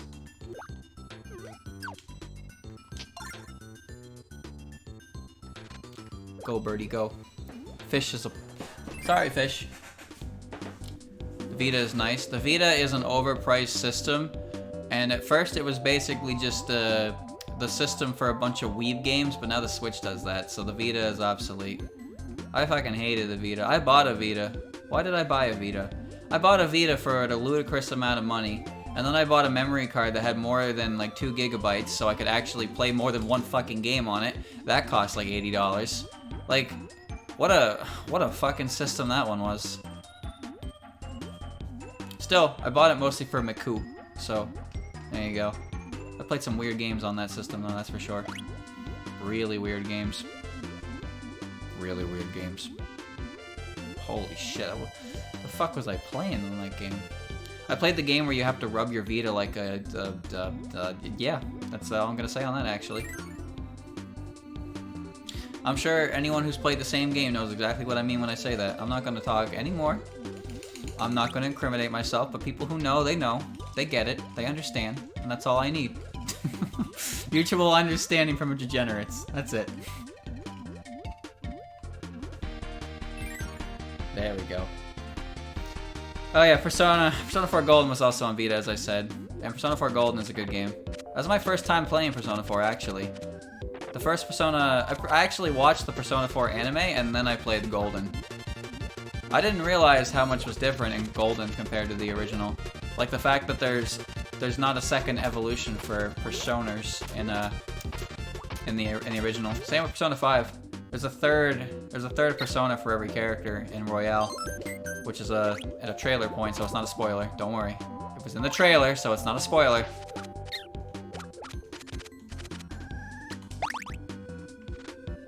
Alright, here we go.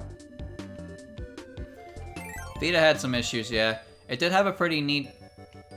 Big bird. Mama bird. It had a pretty big lineup of PS1 classics, though, which is pretty sick. I played the original Disgaea on my Vita. That's the only Disgaea game I ever played, though. They're really grindy, and I never really felt... What is that? He's adorable. I love him. I love him. Me and you gotta go to greater pastures. He's a Jiggy. I am flying.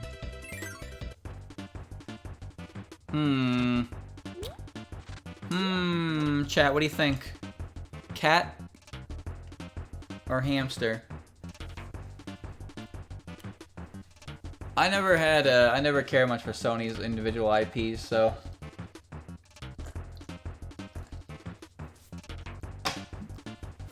The only thing I remember about, No, I'm gonna need one of these characters to get the puzzle, so I can't stick with Pitch. I'm gonna take Cat. I'm gonna take the Rolly Cat, because I like him. A Baton Kaitos. I have no idea what that is. Sounds like a weeb shit, though. Yeah, Stompy.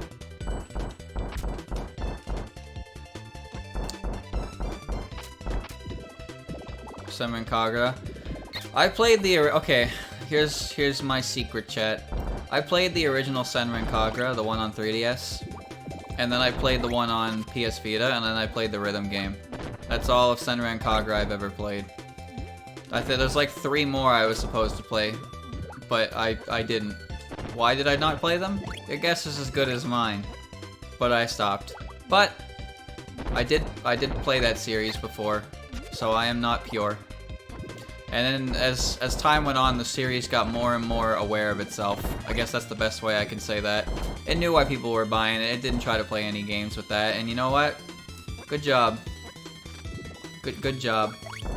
I just can't believe that one of those games made it on the Switch with like no censorship.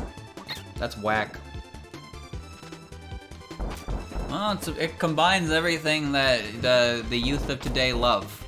It's got big Robertsons and ninjas. When you put those two together, you create super cool.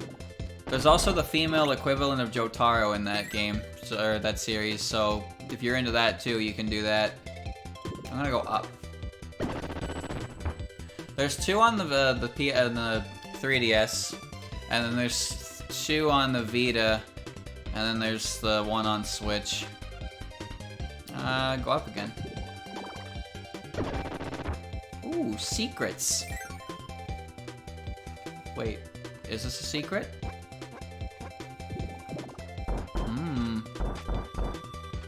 Isn't it kind of weird how I destroy the entire background? Oh, wait, did I fuck up? Oh, I see. Ah, I get it now. Okay, so... I get it. Don't worry, I get it. From what I heard about JoJo's Part 8 is that Part 8 is a very disappointing sequel for Part 7. People say that Steel Ball Run is incredibly good, but then no one talks about Part 8, ever. It's like, oh, wonder what happened. Ah, damn it. Part 8 is good? Is it?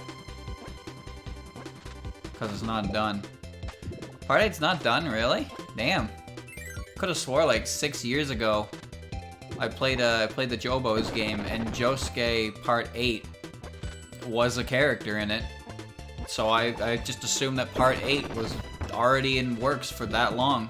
Unless it has been, and Araki just is lazy. Who knows? Part 8 is monthly. Oh, well, that's better than Berserk, I guess, where Berserk is whenever the creator feels like it. God, it must suck to be a Berserk fan. Yeah. Do you have the main antagonist for Part 8? I'll give you a wild guess of who the protagonist of a retelling of Part 4 is gonna be. Of course, I could eat my words, but it seems like maybe I might have an idea. There are 3 doors.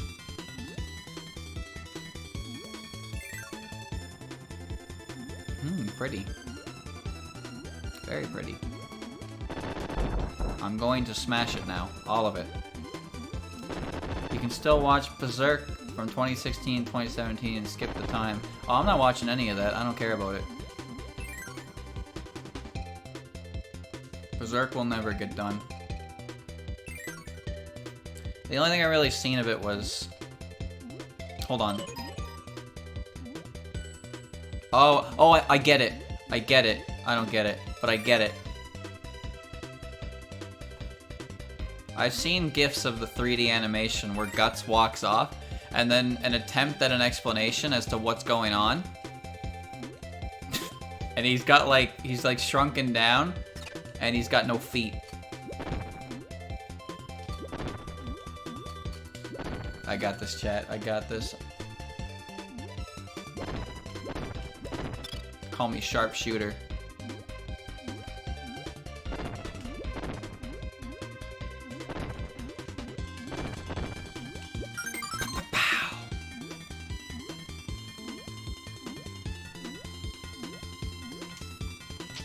There we go. Yeah, we don't have part 6, 7, or 8. We don't have Stone Ocean, we don't have Steel Ball Run, and we don't have part 4, part 2. Sorry, part 4 again, for some reason. I did it. I made the puzzle piece man happy. This game is nice. It's very nice. I like it. Very soothing game. Very fun game too. It's very Kirby, but there's still some difficulty here and there. So it's not like Babby mode. It looks like Babby mode though. It really does. The art style would make you believe this game is very easy, but it has its challenges. Part 4 is Araki's favorite. I can't imagine why. I mean, he does have a self-insert in Part 4. So, yeah. What? Where am I? Oh, Owl Boy? I will take you. It's been a while, friend.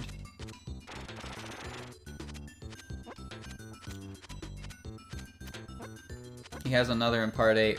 Rohan Kishpi. The man came back. I like Rohan, even if he is he's a blatant self-insert.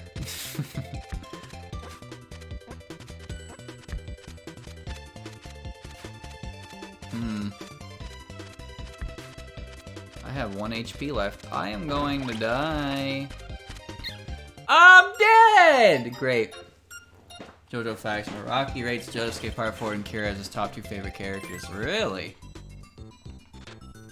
Chat, who's your favorite Jobo? Not Joestar, but like JoJo character in general. Or I guess I should say the favorite non-Jobo, because some people like the Jobo characters the most anyway, so. Bucciarati, very good choice, very respectable choice. Bruno Bucciarati.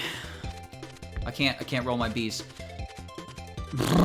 Can't do it anymore. I used to be able to. Isn't it weird how he like licks Giorno's cheek? He's like, I taste your lies. And then he never does it again. It's like, what the fuck was that? Why did he do that? That was so weird. Why did he do that? Polnareff? Polnareff's probably my favorite as well. My favorite Jobo is easily Joseph. Young and old are good, but Young's my favorite. Polnareff's great. He just gets so much development as a character. Kakyoin would be better if he didn't get fucking shafted. Kakyoin might as well not even exist in part 2 of Stardust Crusaders. Son of a bitch gets slashed in the eyes. He can't see anything. He's gone forever, and then he comes back, and he's like, final Emerald Splash! And then yeah, so that's it. Like, he just gets shafted so hard. Thank you, Mr. Jiggy. I like Rohan. Okuyasu I like, but not as much. Rohan's interesting to me. I was really worried I wasn't gonna like, oh god, what's his name, chat? The short kid? The short kid with, I forget his stand name. Oh my god, I can't remember anything about him. Koichi, yeah. Yeah, he had a name that sounded like Koichi. That's how I remembered him, but then I couldn't remember him. I like his, level 3 stand. He was a better character than I expected, because I was like, oh, he's just gonna, like, exist and be annoying. But then he was like, hold on, I'm short, but I'm gonna turn my hair into Super Saiyan, and then his hair stayed that way forever. So he actually became a cool character in my eyes. I like him. Reverb, X1, 2, and 3, yeah. Acro. Oh, Acro's the whale. Or orca? You look a little bit real there, dude. Get this fucking owl off my head!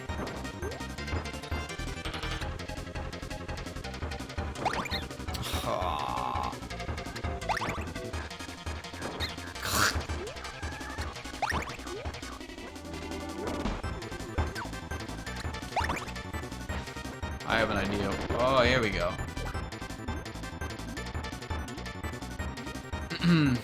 One of my favorite episodes from part 4 was when they go to the... Weird. Oh, I can shoot bubbles at him. Oh, I have to bubble the rocks into him. This is very strange. What a... It's so specific! Anchors are like Gordos, can't do that. He's so difficult to hit.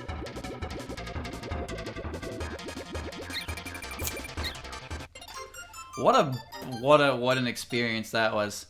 They go to the Okuyasu and Josuke go to the Italian restaurant, and the thing about anime is that if any character goes anywhere with food and they eat it, they become a 5-star food critic. You notice that? Okuyasu probably can't even tell his left from his right, but then he eats some fine cuisine, and he's like, oh my god, the flavors, the seasoning, the just the right amount of cook was used. It's like, what are you even saying, dog? What are you saying?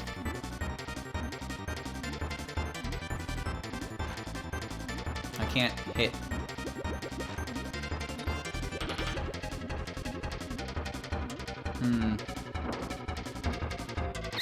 Man, you get like 3 seconds of invincibility. 3 seconds. It's so hard to hit him. It's so hard. I thought this was supposed to be an easy game. Okay, good. Yeah, one more. Easy game.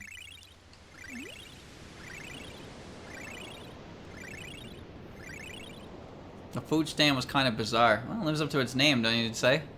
It is the bizarre adventure, after all. It was also kind of really disgusting, that episode, because, like, the motherfucker was healing. Like, everything was going great for him, but, like, the way he was healing was awful to look at. It's nasty. What is wrong with Araki sometimes? Why does he just draw horribly grotesque imagery? Oh my jeez. He's so weird. Alright, we're going on. Level 3. I got more in me. I'm having fun. I'm playing my Kirby. Sand Canyon. Well, that was just mean. That was creepy, Gooey. Gooey, that was kind of not okay. He makes a lot of poo-pee jokes. Well, he also makes it very clear which characters are bad characters by how they treat the local wildlife, if you get what I mean when I say that.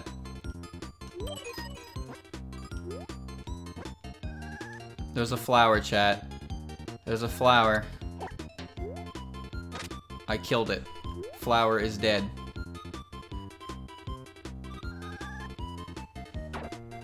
Oh. Maybe I shouldn't do that. Seriously, whenever you see a dog show up in JoJo's, you just have to worry about if the bad character's around. Do I have to kill the mushrooms? Is it bad? Is it a bad mushroom? What did the mushroom do? Okay, I'll do what you say, chat. I'll do as you say. So, the blood is on your hands. I am merely a vessel. I will destroy the bad mushrooms, because they're bad. Why are they bad? I don't know. I don't know why they're bad. Maybe they're bad because they're mushrooms. No! Ooh.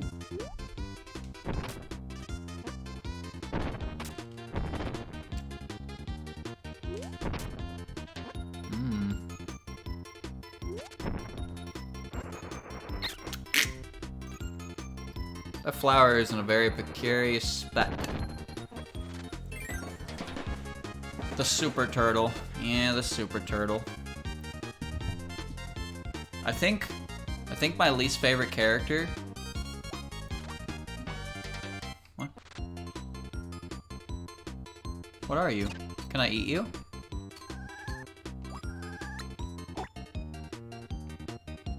Yeah, I guess I can. Okay. The turtle is a stand user, so it has to have some kind of spirit.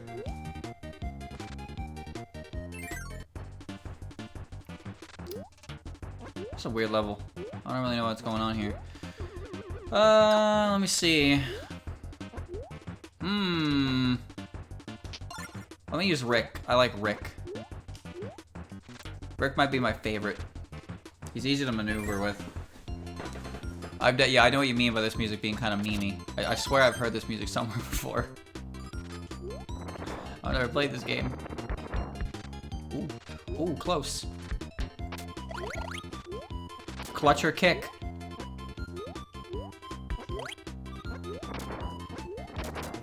What was it? The Death Arcana for Jobos. The fucking baby. Because he keeps saying lali lo, whatever the hell he's saying. I hate that character.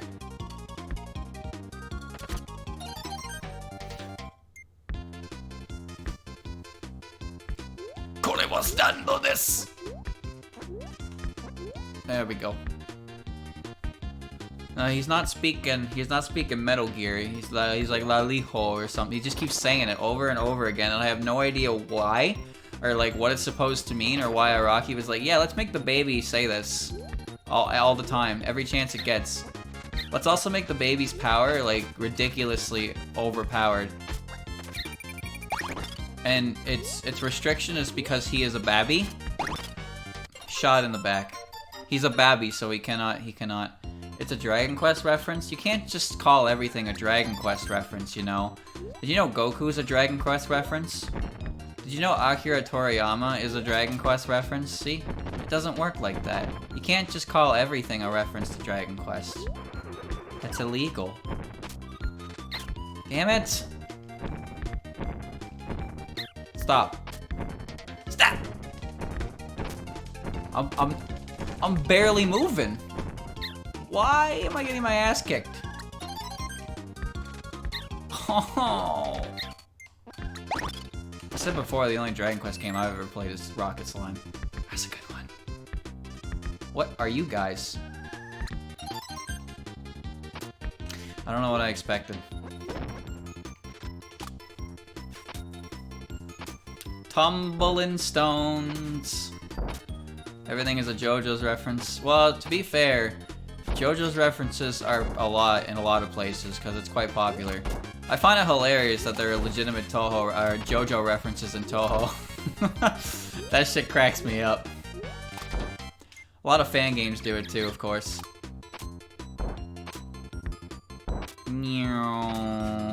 JoJo's have been out for a long time, yeah. It's just, it's got like a revamp version, I suppose is what you'd call it.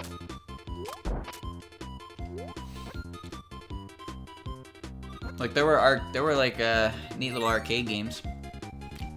It's just a series. I guess it wasn't really discovered for mainstream for a while until it got re-released. Well, the caveman was not the answer. Saki's so blatant. Yeah, a bit. But there's also Remy's lines when talking to Marissa, which is pretty much almost a word for word direct reference to Dio and Jonathan's interaction. That one's pretty good. A couple of the colors too.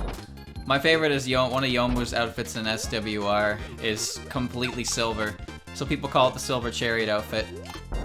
But then one of Saki's is gold, so they refer to it as Dio. And it kind of fits for Yomu to have a Polnareff alt in that sense. Maybe they have a different type of sword, but there really isn't a better character to compare her to, I don't think. Ooh, I'm flying. I'm flying. Do you see this maneuvering? Do you see this? Look at this play! God damn. What was I doing here anyway?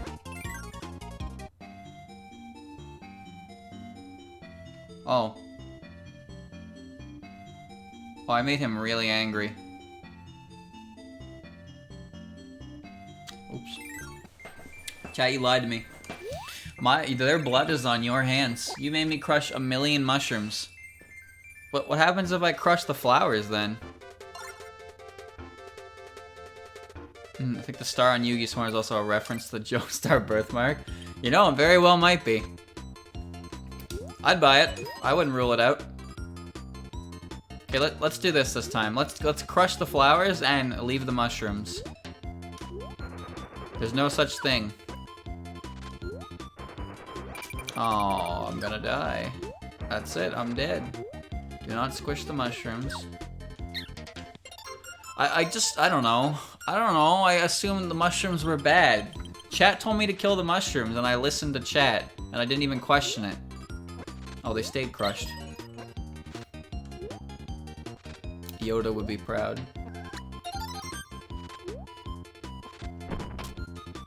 Ugh.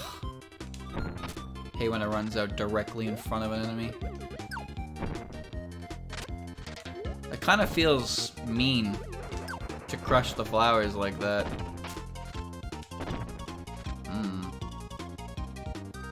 That's just such a weird spot for it. It's like, why is it there? Come on. There we go.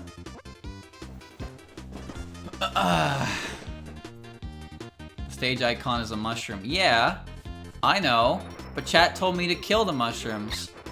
And who am I if not a puppet dancing to the... Oh, well, I heard a noise that indicated I did the right thing. I am a puppet dancing to the tune of chat. That's what I do for you, chat. What does this guy do? Oh. Now that was sneaky.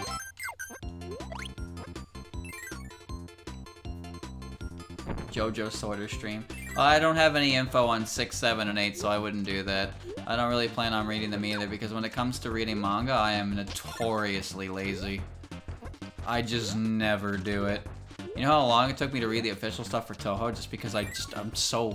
Like, I'm so interested in it, but I'm so unmotivated to boot it up and read it. I haven't read any fan works in a while either. Not in the last couple days. Well, that's alright. I'll get back to it eventually. I'll let you know if I find any good ones. Of course, I'm still all the way back in the ripe old year of 2007 releases. And trust me, releases on that site go up to fucking 2019, 2020, so... Probably not 2020 yet, actually, but 2019 for sure. So I have a couple years to go, and I know quality is going to improve. These are some of the original doujins for Toho to ever exist. So obviously they're going to be a little bit rough around the edges.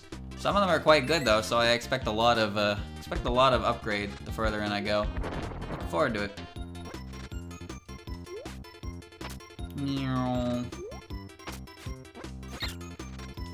One of them I read, the one with the Akatsuki volume that I talked about with the school setting.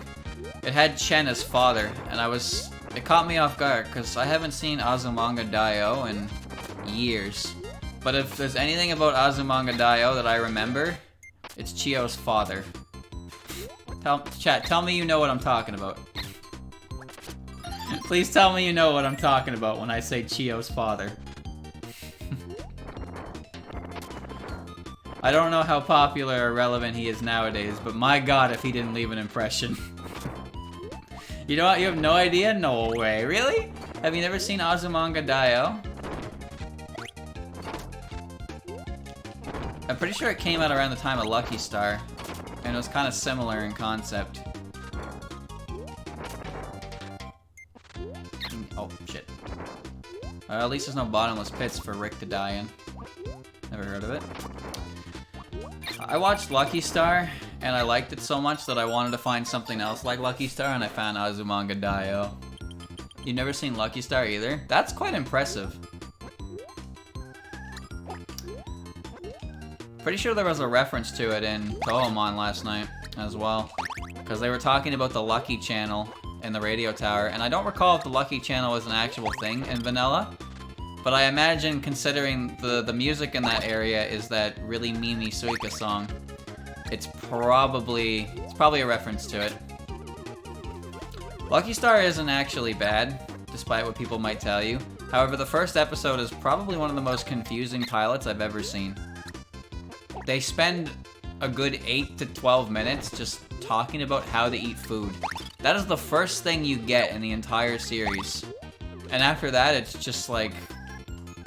Oh, I don't even know how to explain Lucky Star. It just is. It's dumb slice of life before dumb slice of life was popularized, I suppose. K-On! Was really what popularized the genre. But Lucky Star was around at the time. Pretty sure Lucky Star is popular, or at least it was. But I know K-On! Definitely revolutionized Slice of Life as Haruhi Suzumiya revolutionized the Do Nothing Club. Alright, Mr. Mushroom. Thank you. I have befriended the mushrooms and made enemies of the flowers. Lucky Star was pretty big back in the day? Oh, I see. All I remember about Lucky Star and Haruhi is in the dub, specifically Konata, or not the dub, sorry, not the dub. Konata and Haruhi are the same voice actor. Maybe it wasn't the dub. I don't remember if it was the dub or the sub for that. Now that I think about it, it was probably the dub, because I watched the dub for Lucky Star way more often. It was the sub? It was Aya, wasn't it? Aya something? She's also... Aya Hirano, right? Aya Hirano? Because she also sings God Knows. Am I remembering that correctly? Ooh. Gourmet race. Camera's having some time scoring crap ball. Yeah, time to clean. Nichijou is really silly, but it is very good, yeah. If you like Nichijou, then I would recommend checking out The Daily Lives of High School Boys. It's similar in style to Nichijou, not as completely over the top, but it's definitely really fucking silly. And I think people would appreciate its level of comedy. I do, I liked it a lot. It's interesting that we're getting Gourmet Race. What's going on here? Oh, it's moving, okay. Slip and slide. Here's the deal.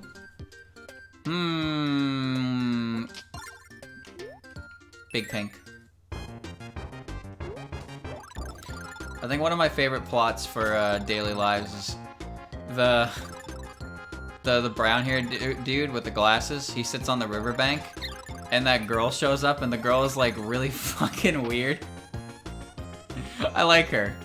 I like her. That was a really strange thing. One of my favorite scenes though, for sure, was the girl who keeps sitting next to people on the train.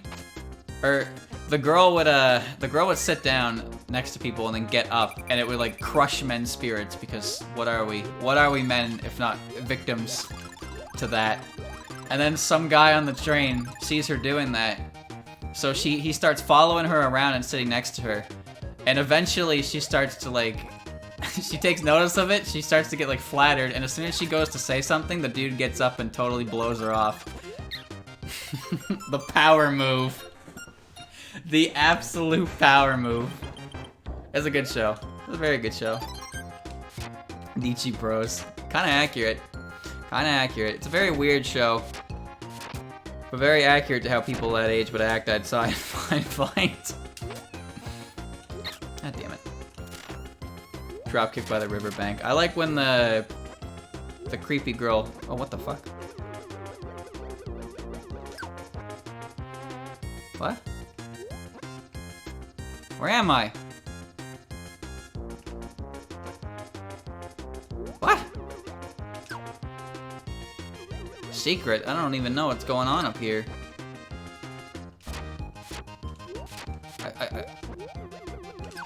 Huh?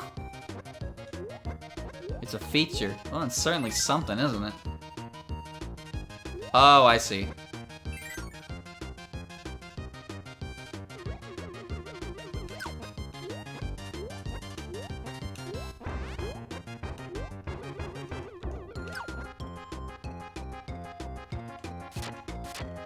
Or so he thought. Oh no, it's just the door is there. That's what it is. I was like, oh, okay. I just do the action. There's a door. Yeah, I get it. I get it. There's a door. There's a door in the bottom of the sea. Get off me. Yeah. Okay. Yeah, a lot of anime is weird. Sometimes you like that style of humor, and sometimes you don't. It's up to you to decide. You shouldn't let the opinions of others dictate your tastes, that's for sure. Like, there are a lot of shows that I think are funny, that if somebody watched them, they'd probably like, the humor is stupid and all over the place. And you know what? Sometimes I'm just in a stupid and all over the place kind of mood. The thing I hate is when shows try to be a comedy, but then they try to take themselves seriously, and it's just confusing. It's like, what the fuck do you want? Do you want me to laugh, or do you want me to be like, that's not funny? Because you're not doing a good job at either at the moment. Just gonna clean my way through here. Shooby dooby doo wah wah. Don't mind me, coming through. A secret. Can I go over the mountain? I cannot. Gintama is really good. Gintama is very, very good. But when I say weird,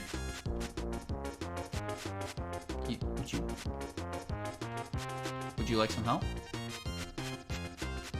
Would you like some help?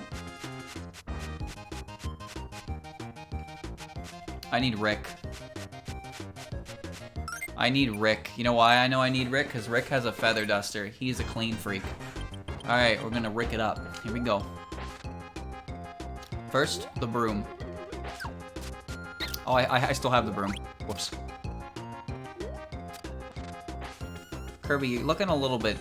He, like, his body, like, shrinks into himself when he starts running. You see that? He becomes less round. It's more like a bean shape, I guess. Bean Kirby. Yeah. Alright, let me get Rick. Rick. Wait, what? There's no Rick.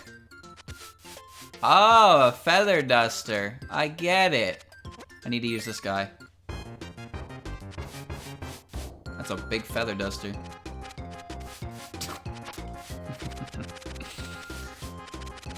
I can't. The camera... I keep catching up to the camera. I know what I need to do now, though, so I can make this... I can go extra fast. Don't question how the power-ups work with Kirby's friends. You'll live longer.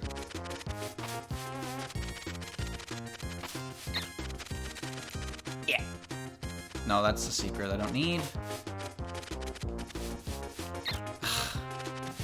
I'm gonna lose my power in a second. Go. Go, faster. I don't like this friend. He's weird to move with. Like, he can move fast, but not on the ground. And I have to, like, fly, but I have to, like, completely stop. Okay, well, here's the duster.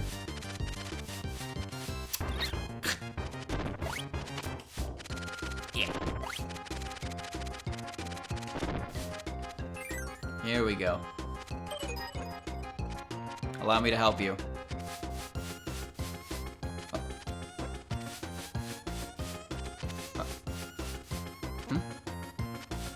Hmm? Hmm?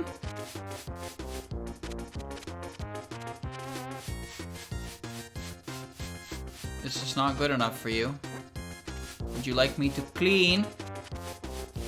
I tried just broom. Didn't work. Am I supposed to clean something? Not in this room. What? This room was already clean. What do you mean? If it was already clean, she wouldn't be in there. What are you, stupid? Oh, I see.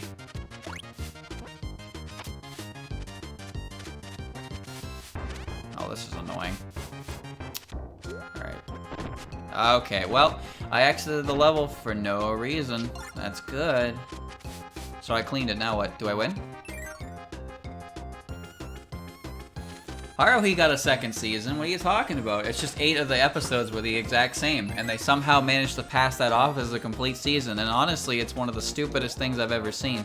How the fuck could anyone actually look at Endless 8 and be like, yeah, that constitutes a whole season, that's good. It's a very good idea. How is that okay? Chad, I'm not gonna lie to you, I skipped all of that. I watched the last episode of Endless 8. I don't know how any sane human could sit through 8 episodes of the same thing with slight differences. You are stronger people than I, because I did not have the patience for that. When I was told about that, I was like, no way. No way anyone actually sat there and watched all that. Imagine what that was like on TV at the time. When you sit there for the weekly anime release, and Haruhi Suzumiya episode 1, it's like, okay, what happens next? And then at episode 2, it's like, wait, did they just rerun the first one? And that happens for 8 weeks. You got 2 months of the same episode with no explanation, and that shit was just okay. You could just do that. They had different clothes each loop. Ooh, different clothes. They also did slightly different activities, but the large amount of the footage was reused. The original broadcast was scrambled. What do you mean scrambled? It's still all the same shit anyway. That's so confusing.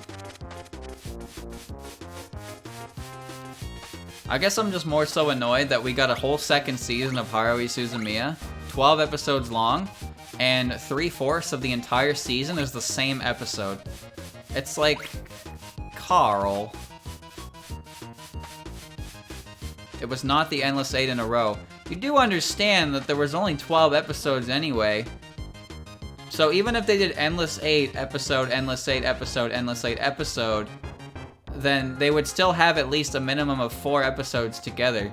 Also, they're listed in chronological order, so it would make sense that they would all be one after the other, which is it's still stupid. There's no way to spin that. It's stupid.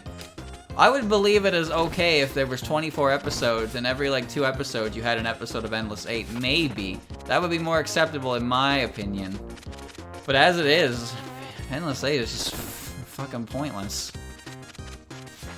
I can't imagine that will ever be getting away with again. First season arcs. Well, the first season was weird because it was like the first book was covered in the first 6 episodes, and then it was a bunch of weird side stories. I just remember there were Phoenix Wright references further in. And then, I don't really know what happens in Haruhi, to be honest with you. We have all the books here because Christian got them. You know what's funny though, is for the longest time, Christian was waiting for the final book in the Haruhi Suzumiya series to come out. And he didn't know that they actually bundled the final book together with the last book he bought. I don't really know why they did that, or how they did that, but it turns out the book he was waiting for, it was one he had the whole time. It's like, oh, okay. Am I done this level yet? I want to get off this bird. I do not like this friend. He lets me go fast, sure, but he doesn't invincible enemy. I cleaned. It must suck to own a house in the desert and be a clean freak. You would never get the sand out.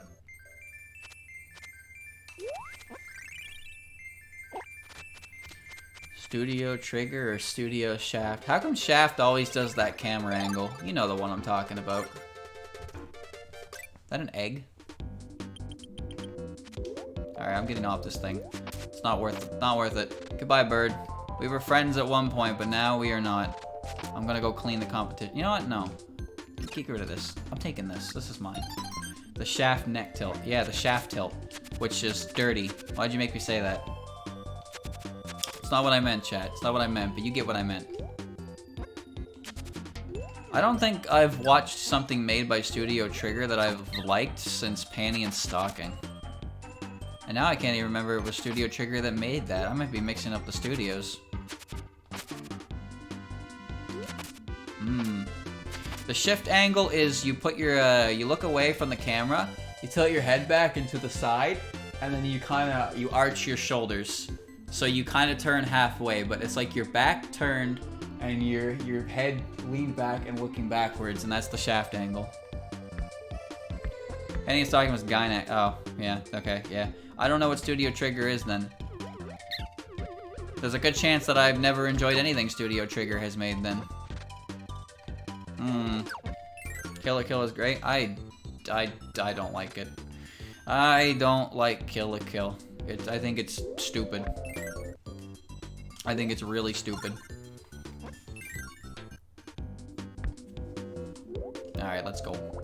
I'm using Pinky.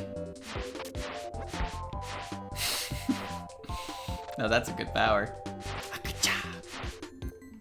Had to give it a second chance. I just can't stand it. I don't like any of the characters. I don't really like the art style, and I don't like the premise.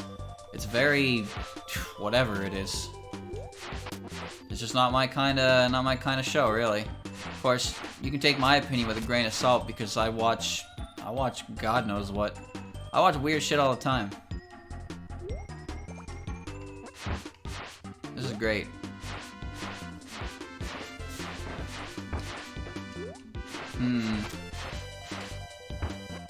Cells at Work was really good though. I think there's a second season of that coming. Funny part about Cells at Work is that it was animated by the same team that animated JoJo's, and you can definitely tell by the action sequences. It's actually a really good educational show.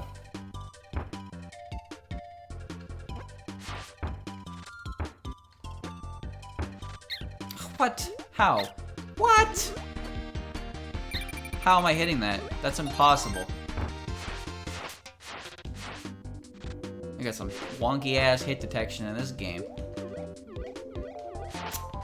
I'm gonna lose to a crab. If I die to a crab, that's it. You like isekais? Some of them. Some of them. Konosuba is probably my favorite. I rather enjoyed Ascendance of a Bookworm, though. I'm waiting for Season 2 to wrap up before I start it. I liked Slime at first, but then I got bored of it. And I thought Shield Hero was going to be cool and do something different, and then it turned into the same basic garbage I'm used to. So then I stopped enjoying it. Gotcha pa pa pa pa pa pa. So no, for the most part, I don't like Isekai. I'm tired of it. It's too easy. Is the problem. And it's really popular, so even if the quality is not that like great, it's still enough to get animated because it's popular and it's gonna sell no matter what. People are dying for more isekai stories no matter how stupid or ridiculous they are. Sure, that makes me sound like an anime reviewer, and God knows those guys are the classiest beings on the entire planet. But for real, isekai is a genre that I used to think was really cool, but nowadays I don't. Just because so much of it's done, and some of it doesn't even try to be anything interesting. Some of it is so bare bones, just for the sake of... I'm in a bad spot. I'm in a very bad spot.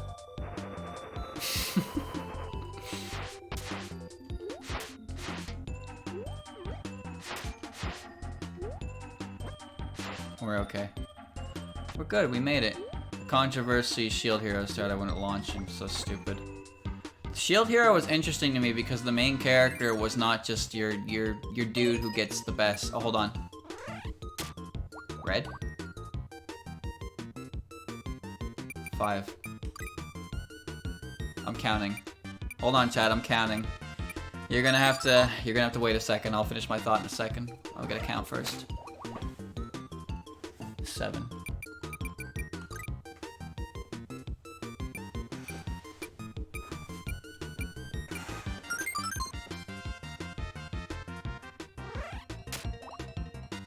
5.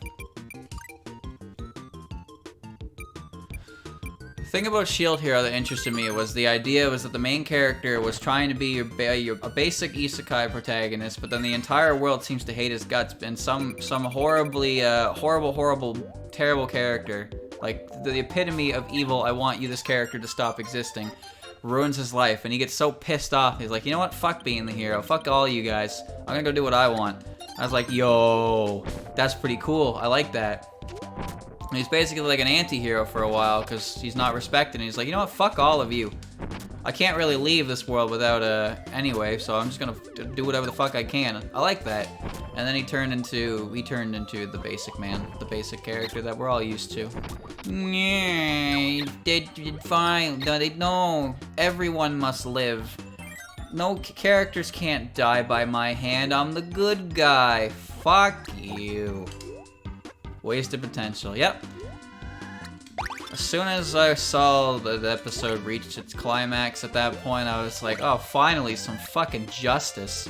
And then it's like, no, we can't do that because you're the good guy. And I was like, no, I'm okay if my main character... You know, when you write a main character, chat, they don't have to be the most perfect human being on the planet.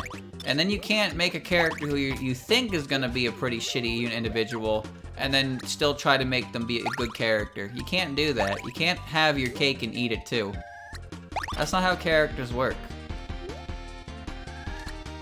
Or more so, it's just unbelievable, I guess. But yeah, after I saw that episode, I was like, yeah, I don't care anymore. I'm kind of done with this series. It was cool at first because I really thought the way it was going was gonna make the character more interesting than your typical isekai protagonist, but he's basically just that again. He's a typical isekai protagonist with a hint of edge. That's it. That's all. That's all you get. Hello, Egg Boy.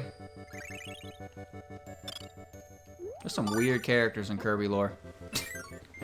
Mr. Egg.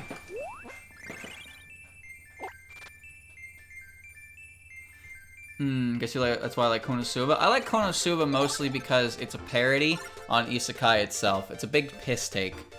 And yeah, I like Kazuma because Kazuma is a horrible human being, but he's also one of the most accurate portrayals to an adolescent youth I've ever seen. He's a dude. He's a dude that got rejected for being a...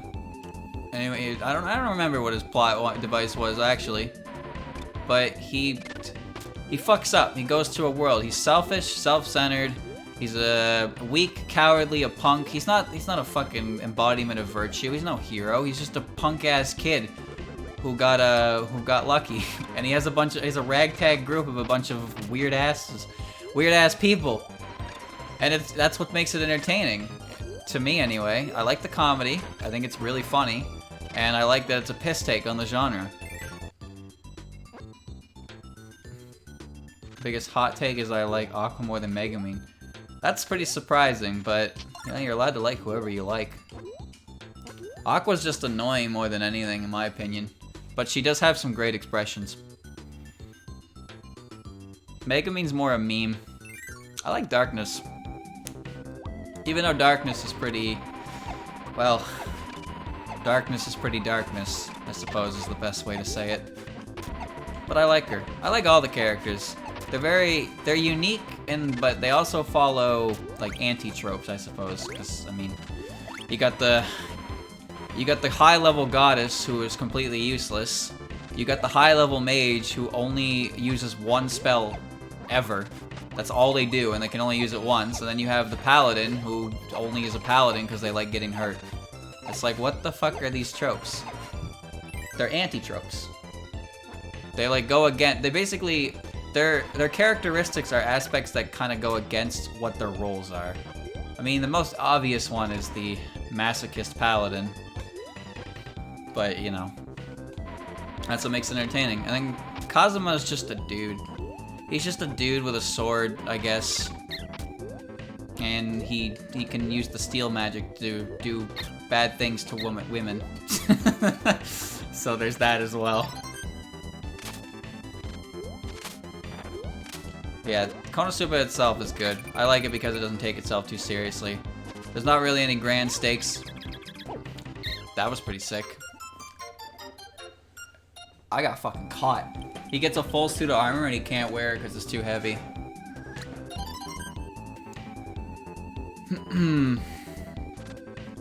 Konosuba always has a way of going right. That's the best part. Nothing ever goes right until it does, and then it just does. They went from hanging out in the stable to owning a mansion, and then they lost the mansion. Then they got the mansion back. Really, the idea is that everything goes wrong, but life finds a way. Because Kazuma's actually pretty smart when it comes down to it. He's got a lot of underhanded, stupid tactics that are just flat out reckless and idiotic, but he does it. He's smarter than you give him credit for, but he's also a giant jackass. But that's what makes him entertaining. I like flawed main characters because they're interesting. So many main characters are portrayed in such a safe way because I guess the idea is that you, chat, yes, you are supposed to be the main character. So they make the main character as bland and boring and unrelatable as possible because that in turn makes them relatable to the audience. That's why side characters are more interesting because you're not trying to project yourself on the main character or the side character. So side characters are allowed to have these things called character flaws. But the main characters don't have character flaws for the most part. Sure, some of them have some their own like things they go out through, but for the most part, main characters don't get as much. God damn it. I went the wrong way. Main characters don't get nearly as much important development as side characters. That's why a character like Vegeta is so much more interesting than a character like Goku. Overlord, specifically Ainz, is a breath of fresh air from the normal East Sky trope only because he was a simple East Sky protagonist. His dreams, a bigger harm, he doesn't realize he wants to fuck him. He really just reacts as a normal human, is power hungry, high school, it feels relatable. I take it you haven't watched more than Overlord Season 1, have you? Sorry to say, my friend, but Season 1 of Overlord is great, and then Season 2 and Season 3 are...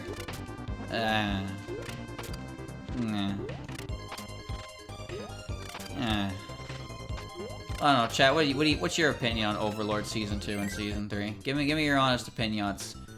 Because my honest opinion is that I thought Season 2 took way too long to even get started, and by the end of it, I just didn't care. And then I watched Season 3 out of like, because I just watched Season 2, so I was like, well, yeah, you know what? Why not? I'll just finish it. I was not that impressed, I guess is what the best way to say it. Because really, it always kind of comes back to the same idea. You get introduced to these characters, they build up these characters, and then you're introduced to Ainz Goon and his goon squad that are all way too powerful for anyone to take care of. And then you just watch these characters that you were supposed to care about just get mercilessly skeletoned, I guess is the way to say it, by Ainz Goon. And it's like, okay, I don't care though, because these characters had exactly 15 minutes of establishment. I'm sure it's probably better in the written works because you have more time with them, but in the anime it doesn't translate very well in my opinion. What made the first season so interesting to me was it was about him in the world, but after that it's about everything else in the world, and then he's just kind of there. He himself barely exists as the main character in Season 2 and 3, in my opinion, and I just didn't really like that very much. So that's my opinion. Same power fantasy with an edgier coat of paint. It really had some promise in the first volume, in my opinion. I really liked the first season. I understood that he was an overpowered character, and I was interested to see what he did, but it just kind of keeps going the same way.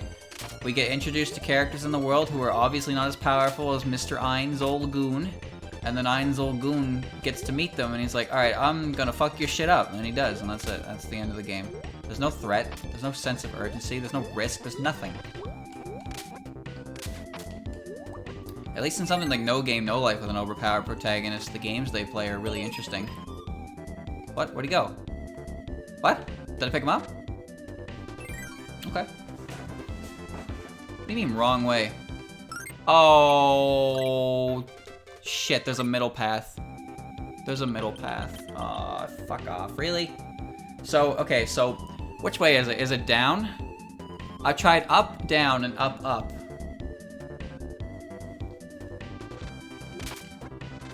We're never gonna get more No Game, No Life, which really sucks. That's a really cool premise of a show. It's just too bad the author decided to plagiarize and then also make it like borderline pornography for some reason. I don't know why artists, why do they do that, chat?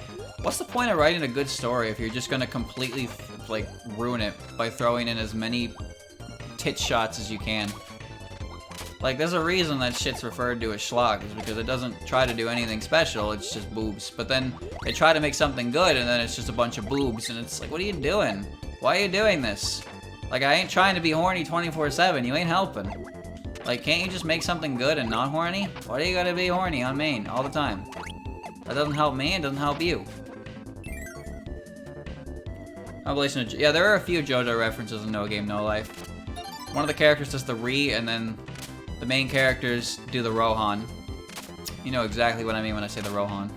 Daga Kotoraru! Love that shit. Okay, this time I'm gonna get it right. And by that I mean I'm gonna get it wrong again, and then I'm gonna try again, and then someone's gonna tell me the solution. Got it? Actually, Chalk, can you tell me the solution right now? Just so I can get it done, because I don't want to do this again. This is getting real annoying. You enter the cop via the room, dry, you pick the wrong door. Oh, so I've been doing the wrong thing the whole time. Cool. I'm glad there's an indicator. Stop this. I'm gonna get squished because Rick can't swim.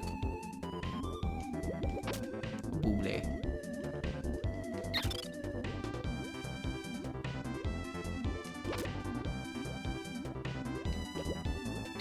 I don't even know what's going on, but this is so painfully slow. I think I did it. I think I did it.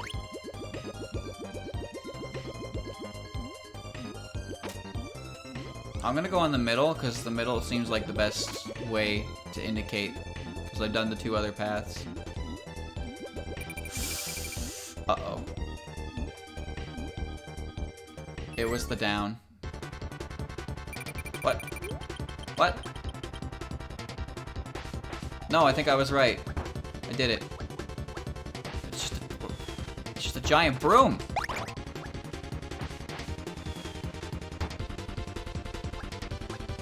Rick sucks at inhaling. Oh, that was a cool move.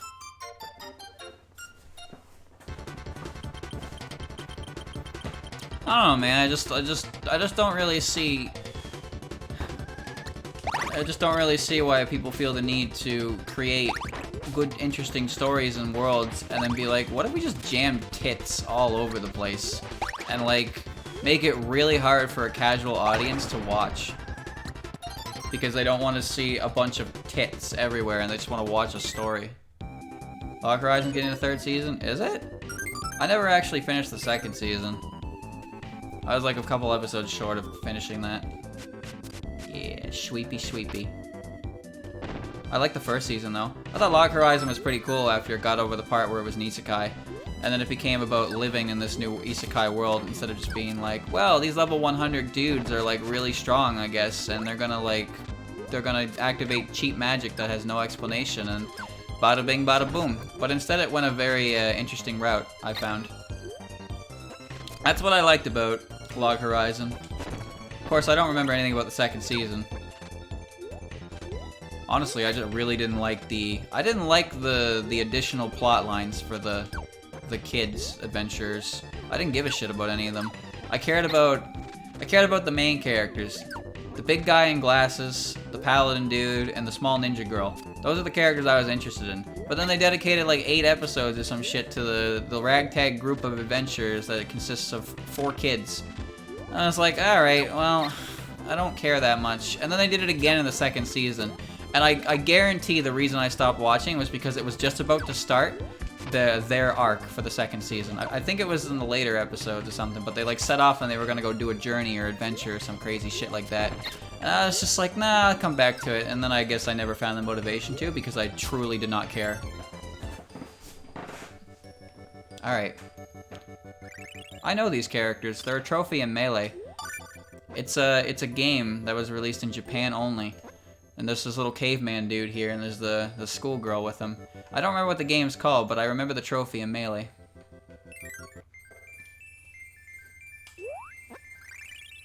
The thing about No Game No Life is it really did fuck up. Which really sucks, because it built such a cool world and a cool idea. and I was really interested for more. Oh, I need Squishy Girl. I need Squishy Girl.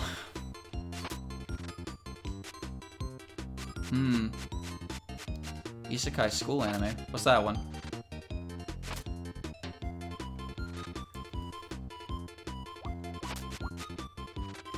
I've never been huge on magic. Also because the magic system is if the magic system isn't properly explained, it's not interesting to me. Which makes it interesting that I found in another world with my smartphone had a magic system that I thought was very interesting, but because it was stuck in that show, it immediately became disinteresting. Hello, Rick. I'm going to need you, I suppose. What am I gonna need Rick for? I need to get the Squishy Girl. I know that. Squishy Girl is required because Squishy Girl... It's the 5th stage. The 5th stage requires me to show a partner buddy. So I need to show him to the Sailor Boy. The Sailor Squishy Blob Boy. Oh, Isekai Quartet? Yeah, I have literally zero interest in that. I don't give a shit about what that is at all. It's, what is it? It's Overlord and Konosuba and Ray Zero and Tanya, right? Those 4? Speaking of Tanya, though, Tanya Saga Tanya the Evil is really good. That's a really, really strange isekai that actually is really fucking good. I don't care about Isekai Quartet, if only because it's... I don't know, I like Konosuba. I don't care about Ray Zero at all, though. Don't worry, I've heard many times that Ray Zero is totally good. He's good. He's good. Best isekai. But I just don't care. Carl. Well, I guess I'm stuck. Guess I'll die. They added Shield Hero? Oh, fucking fantastic. All he's gonna do is be angsty. And then they're gonna use the Raccoon Girl for points. There you go. There you go. I have established it. Maybe I'm being a pessimistic asshole about it. Probably. No, most likely. For sure I am.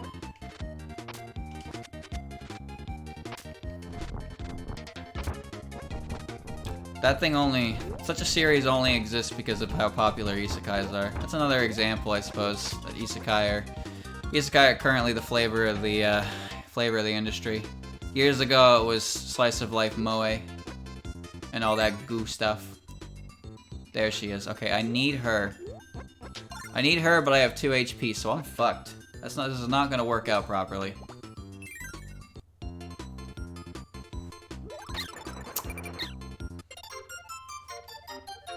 That was on purpose. Trust me.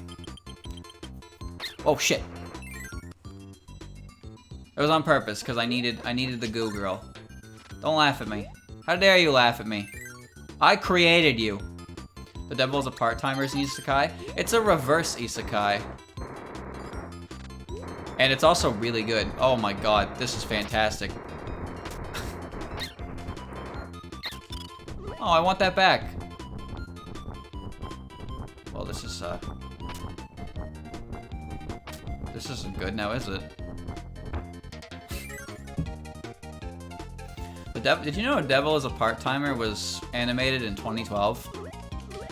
That show was really good.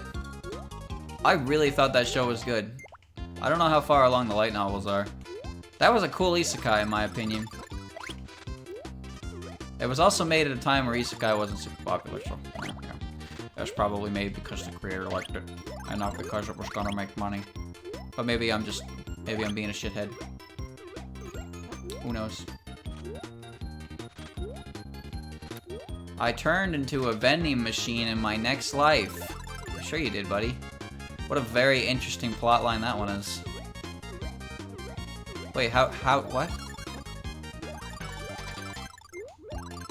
Right, I'm an idiot. I can do that. The Devil is, yeah. The thing is, the translated title is bad. It's very bad because he stops being a part-timer after like episode 4, which is probably like the end of the first book. But I'm pretty sure the more direct translation is Overlord at Work, which makes much more sense. But yeah, calling it the devil as a part-timer doesn't really work after like 4 episodes. So there you go. It is a really cool show though. I like it a lot.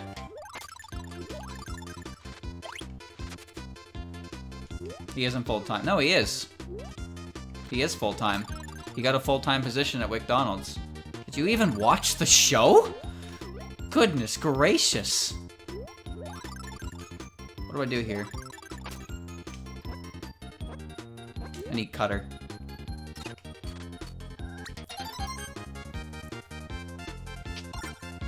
Yeah, it's been a couple years. It's a good show. I recommend checking it out again. Too bad I didn't get a second season. Why does everything good not get a second season? I don't understand that.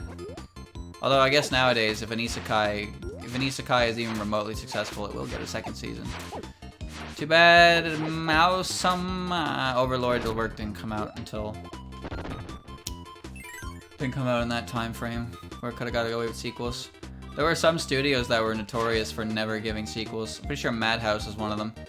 Madhouse just never ever made sequels. So whenever they got an IP, their animation quality was great, but they never ever followed up on it ever. So you only got 1 season of it. And it's like, damn, I want more. How do I do that? But this was also back in a time where light novels weren't really translated either. Before like 2016, I want to say, 2015, 2016 or so, the only light novels that ever got localized were Welcome to the NHK, Spice and Wolf, and Haruhi Suzumiya. But somewhere down the line, 7 Seas and Yen Press were like, you know what, we're gonna start localizing more light novels.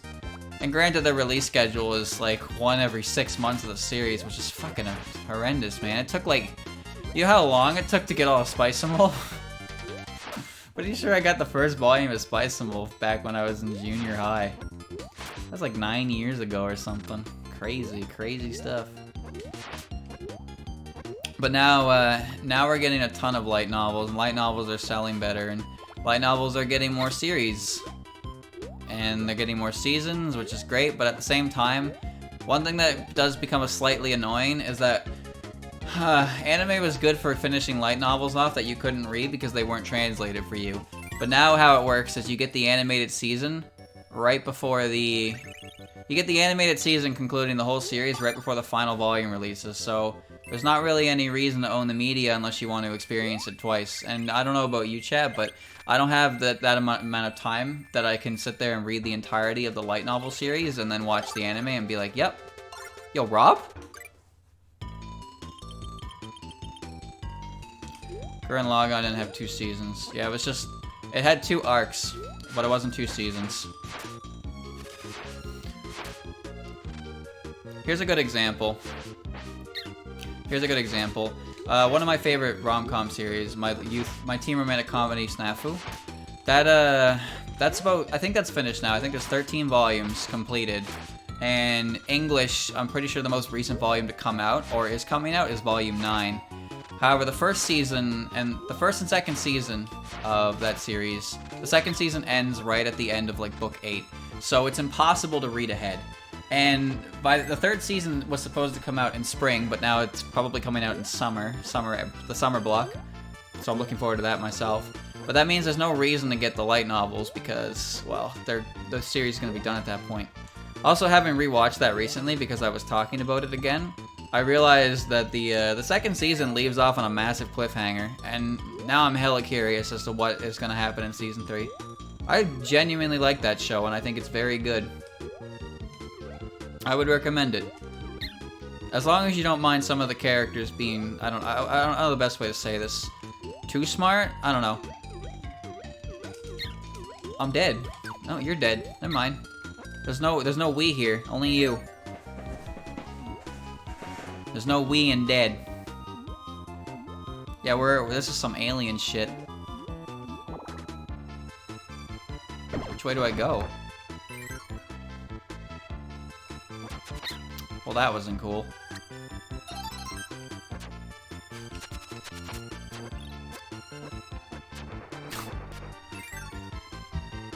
She got Yoshi. It had to be done. It had to be done. What could I have done to stop that? She wouldn't fly anymore. Stupid idiot lost her wings. Look, she's back, see? And now I can ignore her.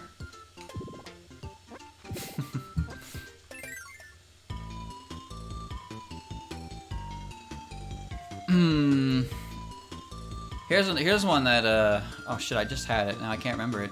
Oh, fuck. Oh, it's all of them. I can bring every friend.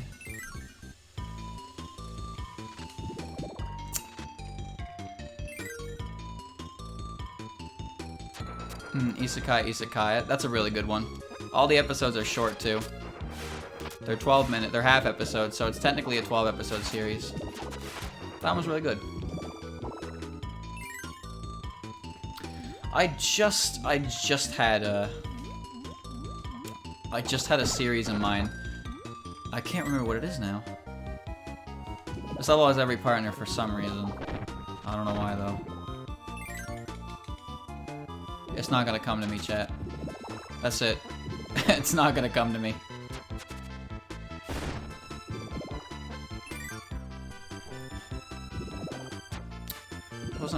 Wasn't Isekai Quartet. What's even the point of this?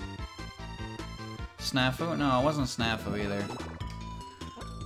That's getting my 3rd season, so I'm looking forward to that. I was about to mention a series that, like, pretty much abruptly ended before it really had a chance to do anything.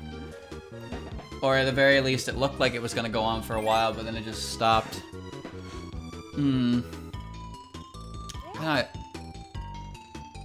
That's... What about that is a Kirby enemy? No, that's horrifying. No, I'm good. I don't need that. No. Black Bullet? Black Bullet was a show that suffered from not having enough material used to make sense of it for 13 episodes. And then I guess the entire series got canceled. Oops.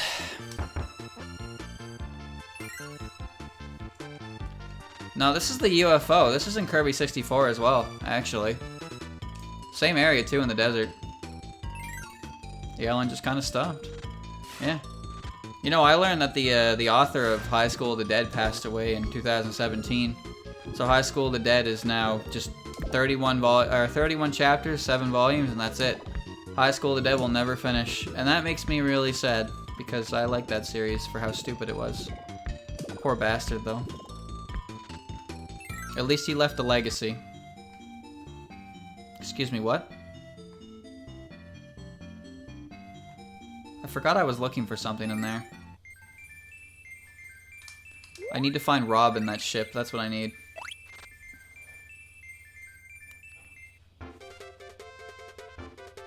PawnCon. Oh, I know those guys. They're in Star Allies. They're Tanuki and Kitsune. Alright, let's find that Rob. So I guess the way out is directly to the right, so I need to look around more. I'm having a great time looking around. I don't want to have to build the Rob. There's... Oh my god. Ugh, got the hiccups. We're gonna be here for a while? That's alright. 3 hours of Corb. Damn, remember that game I played before this? That really slow, painful 20 frames per second if I was lucky game?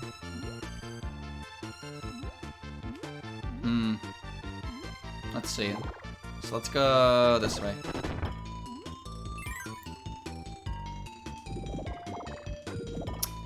Why are there so many doors, dude? They all lead to the same place anyway.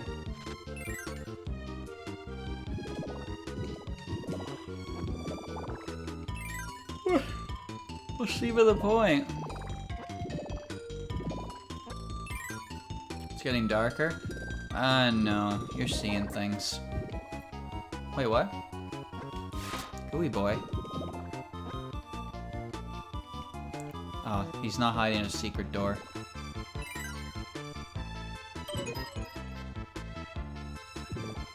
I have to build the Rob. Fuck, this is gonna take forever. Oh, okay, what did I do wrong here, chat? Was I just supposed to keep going in the middle?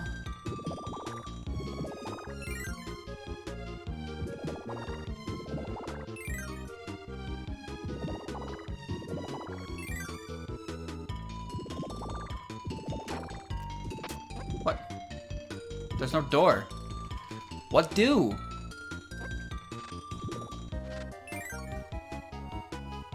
What? That doesn't make sense to me. I need a power and a partner? What's a power and a... I need fish light bulb, don't I? Pick the wrong doors? How could I have known? How could I have known? How could any of us known? What is the purpose of this? I can go through it, but it's a one. The red blocks are one ways. So what's the point?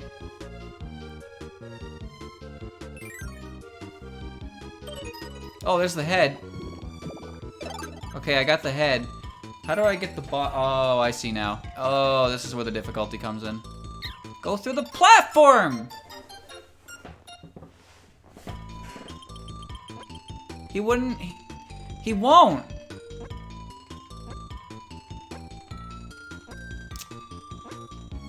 You must go through the shaft.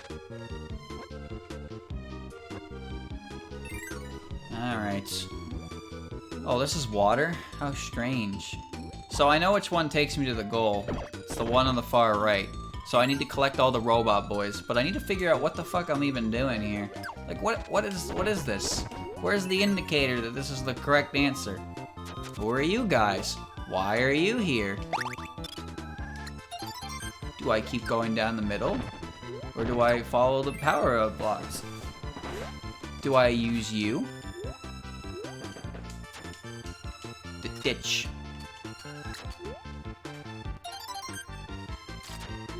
This is just confusing. Well, now I have electricity.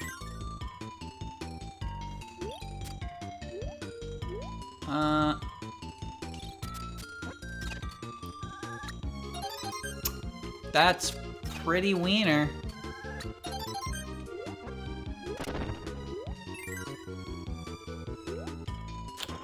Where do I even... What do I even do? Are you kidding me? Oh, Kirby, why? Kirby!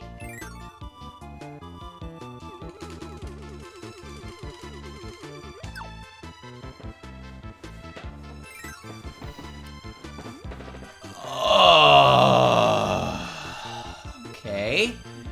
Looks like Kirby doesn't have it in him. Good. What a great level to end it all on, What? Excuse me? Why is the environment breathing? What is this? What's going on here? It's freaky. What?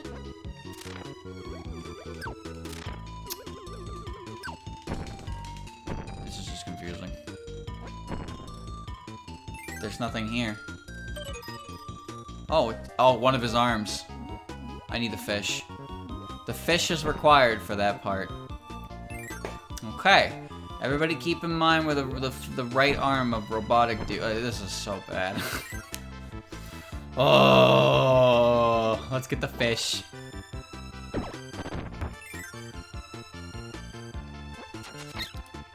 This is the power-up hub. Where's the electric dude, actually? I'm gonna try that light bulb strategy. This guy's cutter. This guy's electricity. Yeah.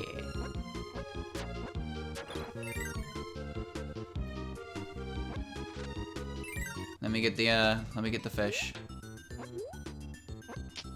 Okay. For a second there, I thought I was dead. Okay. So, I hope that me getting crushed with the place that I didn't result in me losing the head. I need to check something out first. So, this is okay. I need the fish in here, and I gotta get the arm.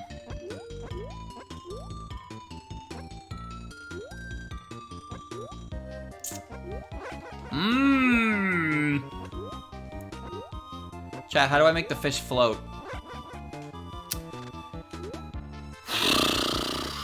I didn't think that one through, did I? Hold on, let me... Need umbrella. Okay, let me try this first, because I don't know if this is actually going to work the way I think it will, but it will. Okay, good. So now I can see. Yes! It's just like the puzzle in Kirby 64. Now I see.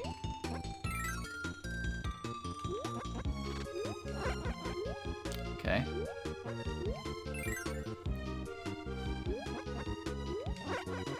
Okay.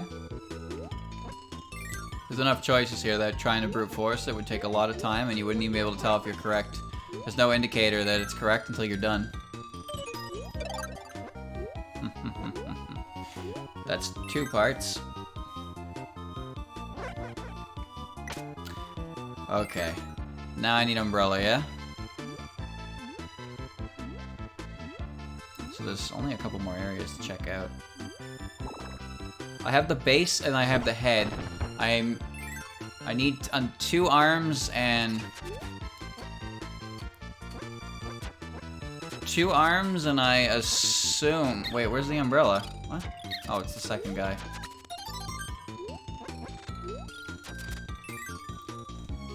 I assume the body.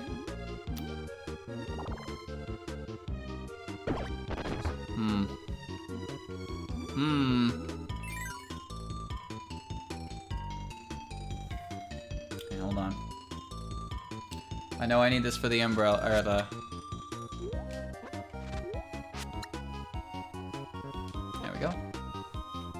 I need this for the arm. Okay, that's an arm.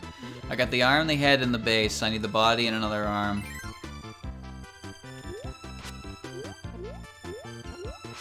I like the fish better when he was swimming, because then he would actually move. There's one more area I haven't checked yet. And that's down here. What is in this door? It's yellow.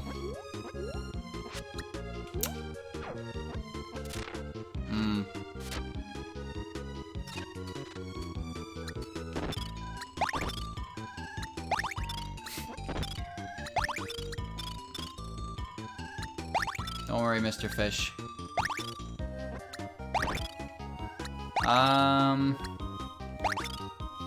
Looks like I need stone.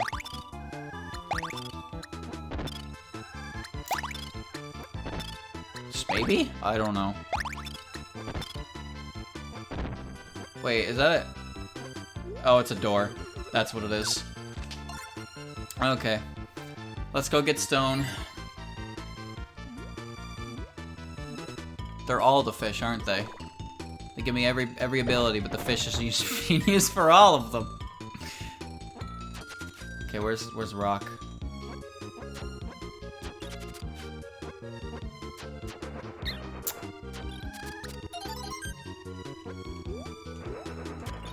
Okay. Just one long-ass level. Jeez, the boss is available, too. Alright. I gotta be careful.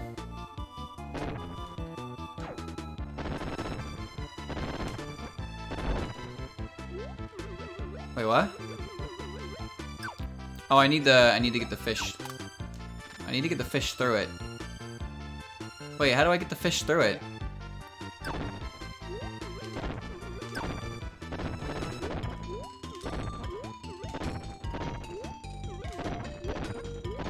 Sure.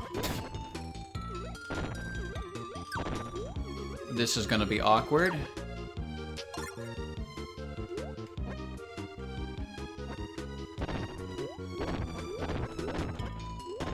Okay. Well, that could have been worse. Oh my, yeah. Nope. Nope. Not fish.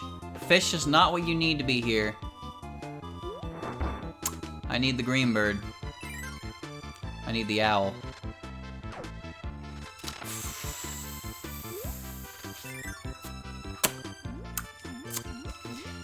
All that effort. All that effort to get that fish to the other side. At least I have the power up right. That'd be a good time to heal, I suppose. Where is... Which one's Koo? Is Koo the owl, this guy? Or is Koo the little green dude?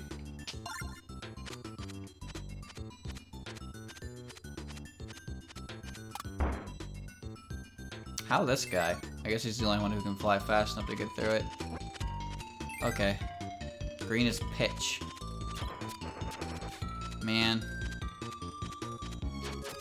I don't know any of their names. Except Rick, because he's the best. Fish was originally the best until that happened. Now, I have a feeling the fish isn't the best. Okay. Oh, yeah, boy.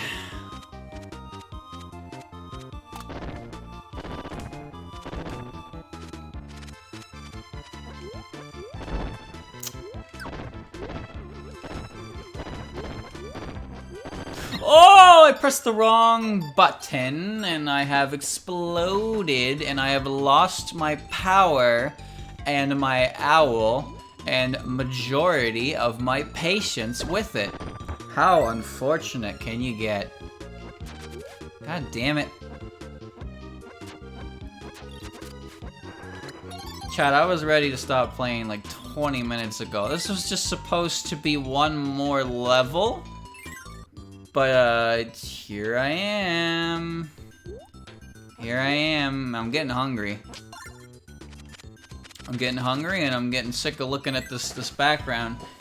It's like I'm in a fucking Earthbound battle or something.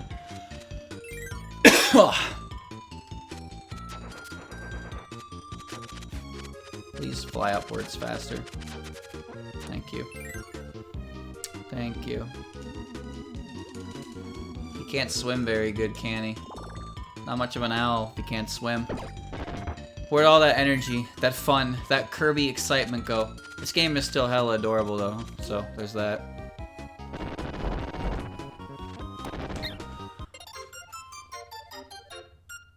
I do not like this game in the current moment. Why would you create such an amazing ability and then do that so close to the kill plane? I tried to stop it, chat. I tried, but it's kind of hard to stop a falling rock on a dime when you're that close to the dead. It just does what it wants to do because it's a rock. And you can't stop the rock. Greatest wrestler of our time. Coming to a theater near you, starring in a family-friendly jungle survival movie. That's right, that's him. Can you smell what he's cooking? I wish I could, because I'm quite hungry. I'm sure The Rock is a great chef. I mean, why would you have a tagline like that if you weren't?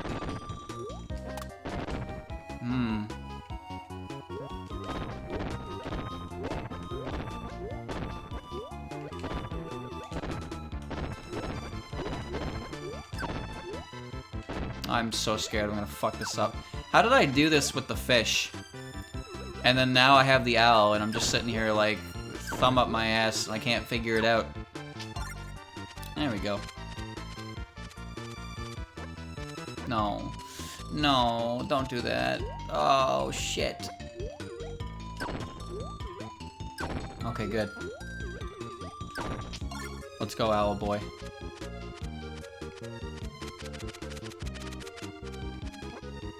Okay.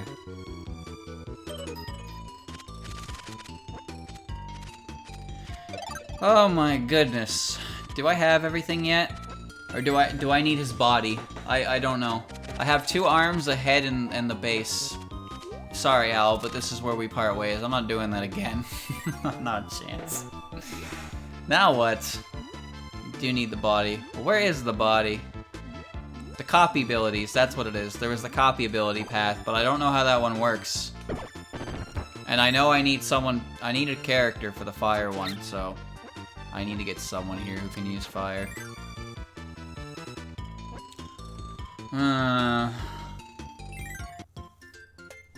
Who do I want? I want the cat. I like the cat.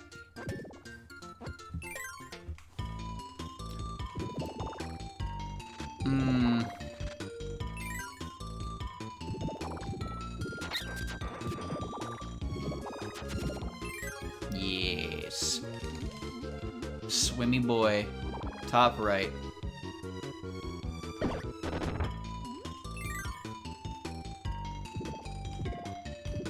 So what do I do? Is there what is the indicator that I'm going the right way? What? What? Where am I?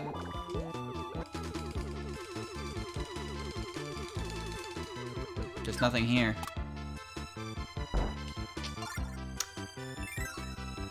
I'm getting hungry, yes. I would be fine. I would be fine, but yeah, I'm starting to lose it. But I'm so close. What do I even do here? Okay, look. There's umbrella and there's like which one is it? What do I do? How do I find out the answer? You have to go in not the middle. Yeah. Yeah, that seems like a pretty good idea.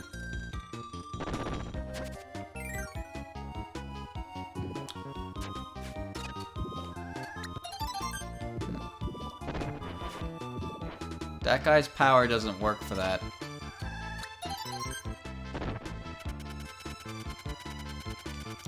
Cat. Well, that's fine, actually.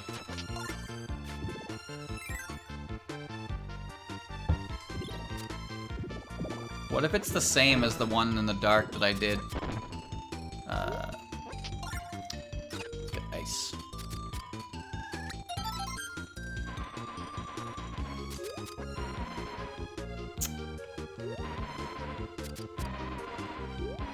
There we go.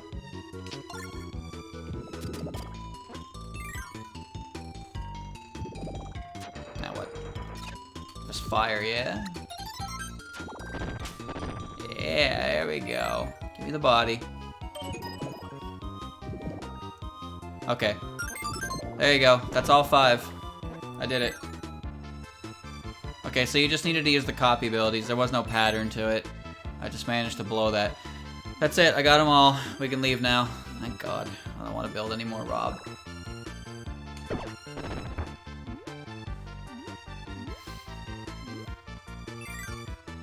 Let me out of here, please. Let's go, cat. I swear to God, if I missed a part, I'm not... Oh, if I missed a part. This should be it, though.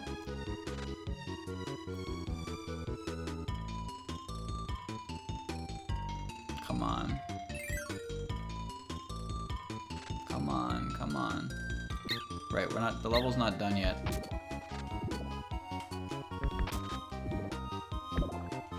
Okay. Okay. Yeah.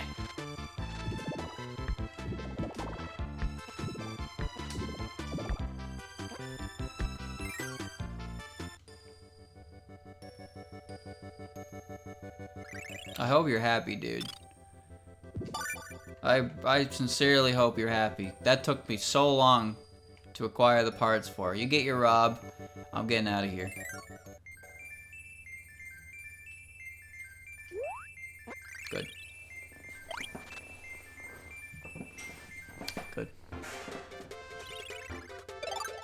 Okay.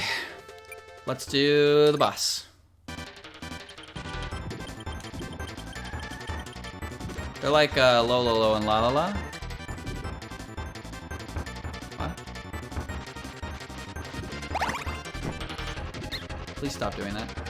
Can I eat that? I certainly can't. Okay, they're similar to La La La and La La La, but they're not exactly.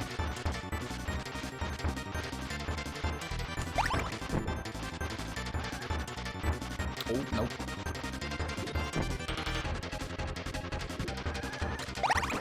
I wonder if they share health from a full health bar, or they only have... Each of them has half the health bar.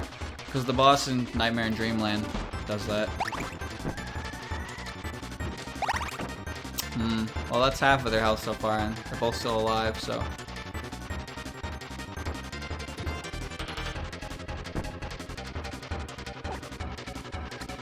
That wasn't a good one.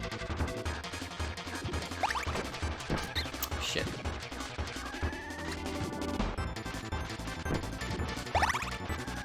What, huh? Okay.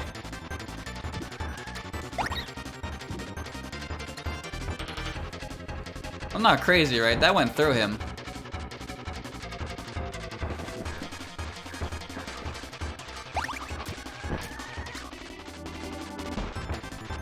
I'm gonna...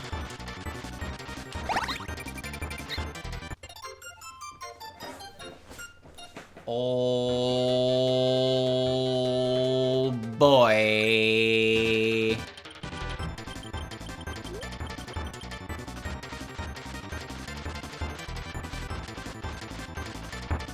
Yeah, that was a pretty cool move that I did there. It's called the super choke. It's when you get to the last hit of the boss, and then you forget how to move, and then you just get hit by the boss and die, and have to redo the whole fight from scratch. It's a technique passed down in my generation. Someday you will learn it too, chat. Oh my god, Wallace.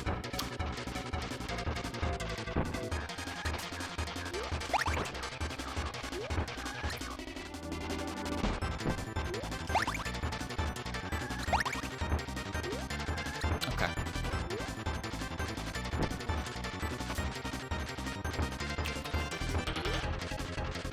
Kirby's pretty nonchalant about a bomb just appearing in front of his face.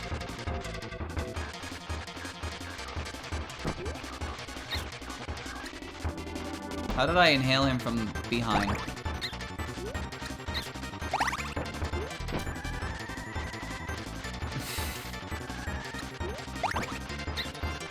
Okay, they both have one hit left. I didn't do this on purpose, it's just how it worked out.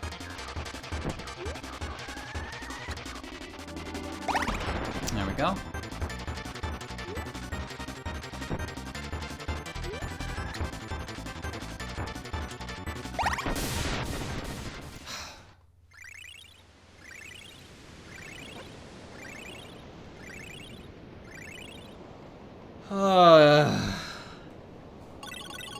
That last level took a lot out of me, but I'm glad we got it out of the way.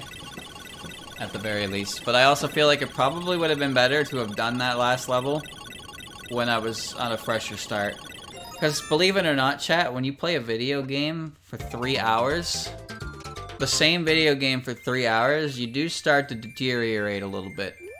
And when you get to a level that annoying, 3 hours into a video game, well, every part of your body is kind of trying to tell you not to do it, because you don't wanna. So yeah. There we go. I don't know how many worlds there are. I'm gonna assume there's 6, so I can probably finish this up in a second part. That's why I wanted to do all World 3 anyway.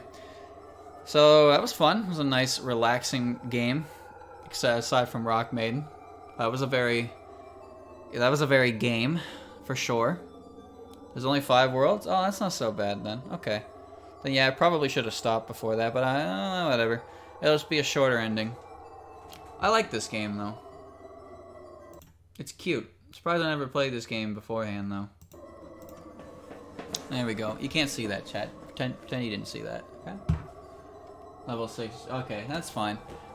Ah, yoy, yoy, yoy. I'm good. So, yeah. I said that was pretty eventful. I'm glad I got Rock Maiden to work. It's just a damn shame that Rock Maiden is a bit rough around the edges. And this game was a nice distraction from that. It's very nice game. What else can I say? I'm spent. It's been too long. I need to go. My ability to speak is slipping. My ability to make sense was never there to begin with. Still, good game. I'll finish it up some other time. Yes.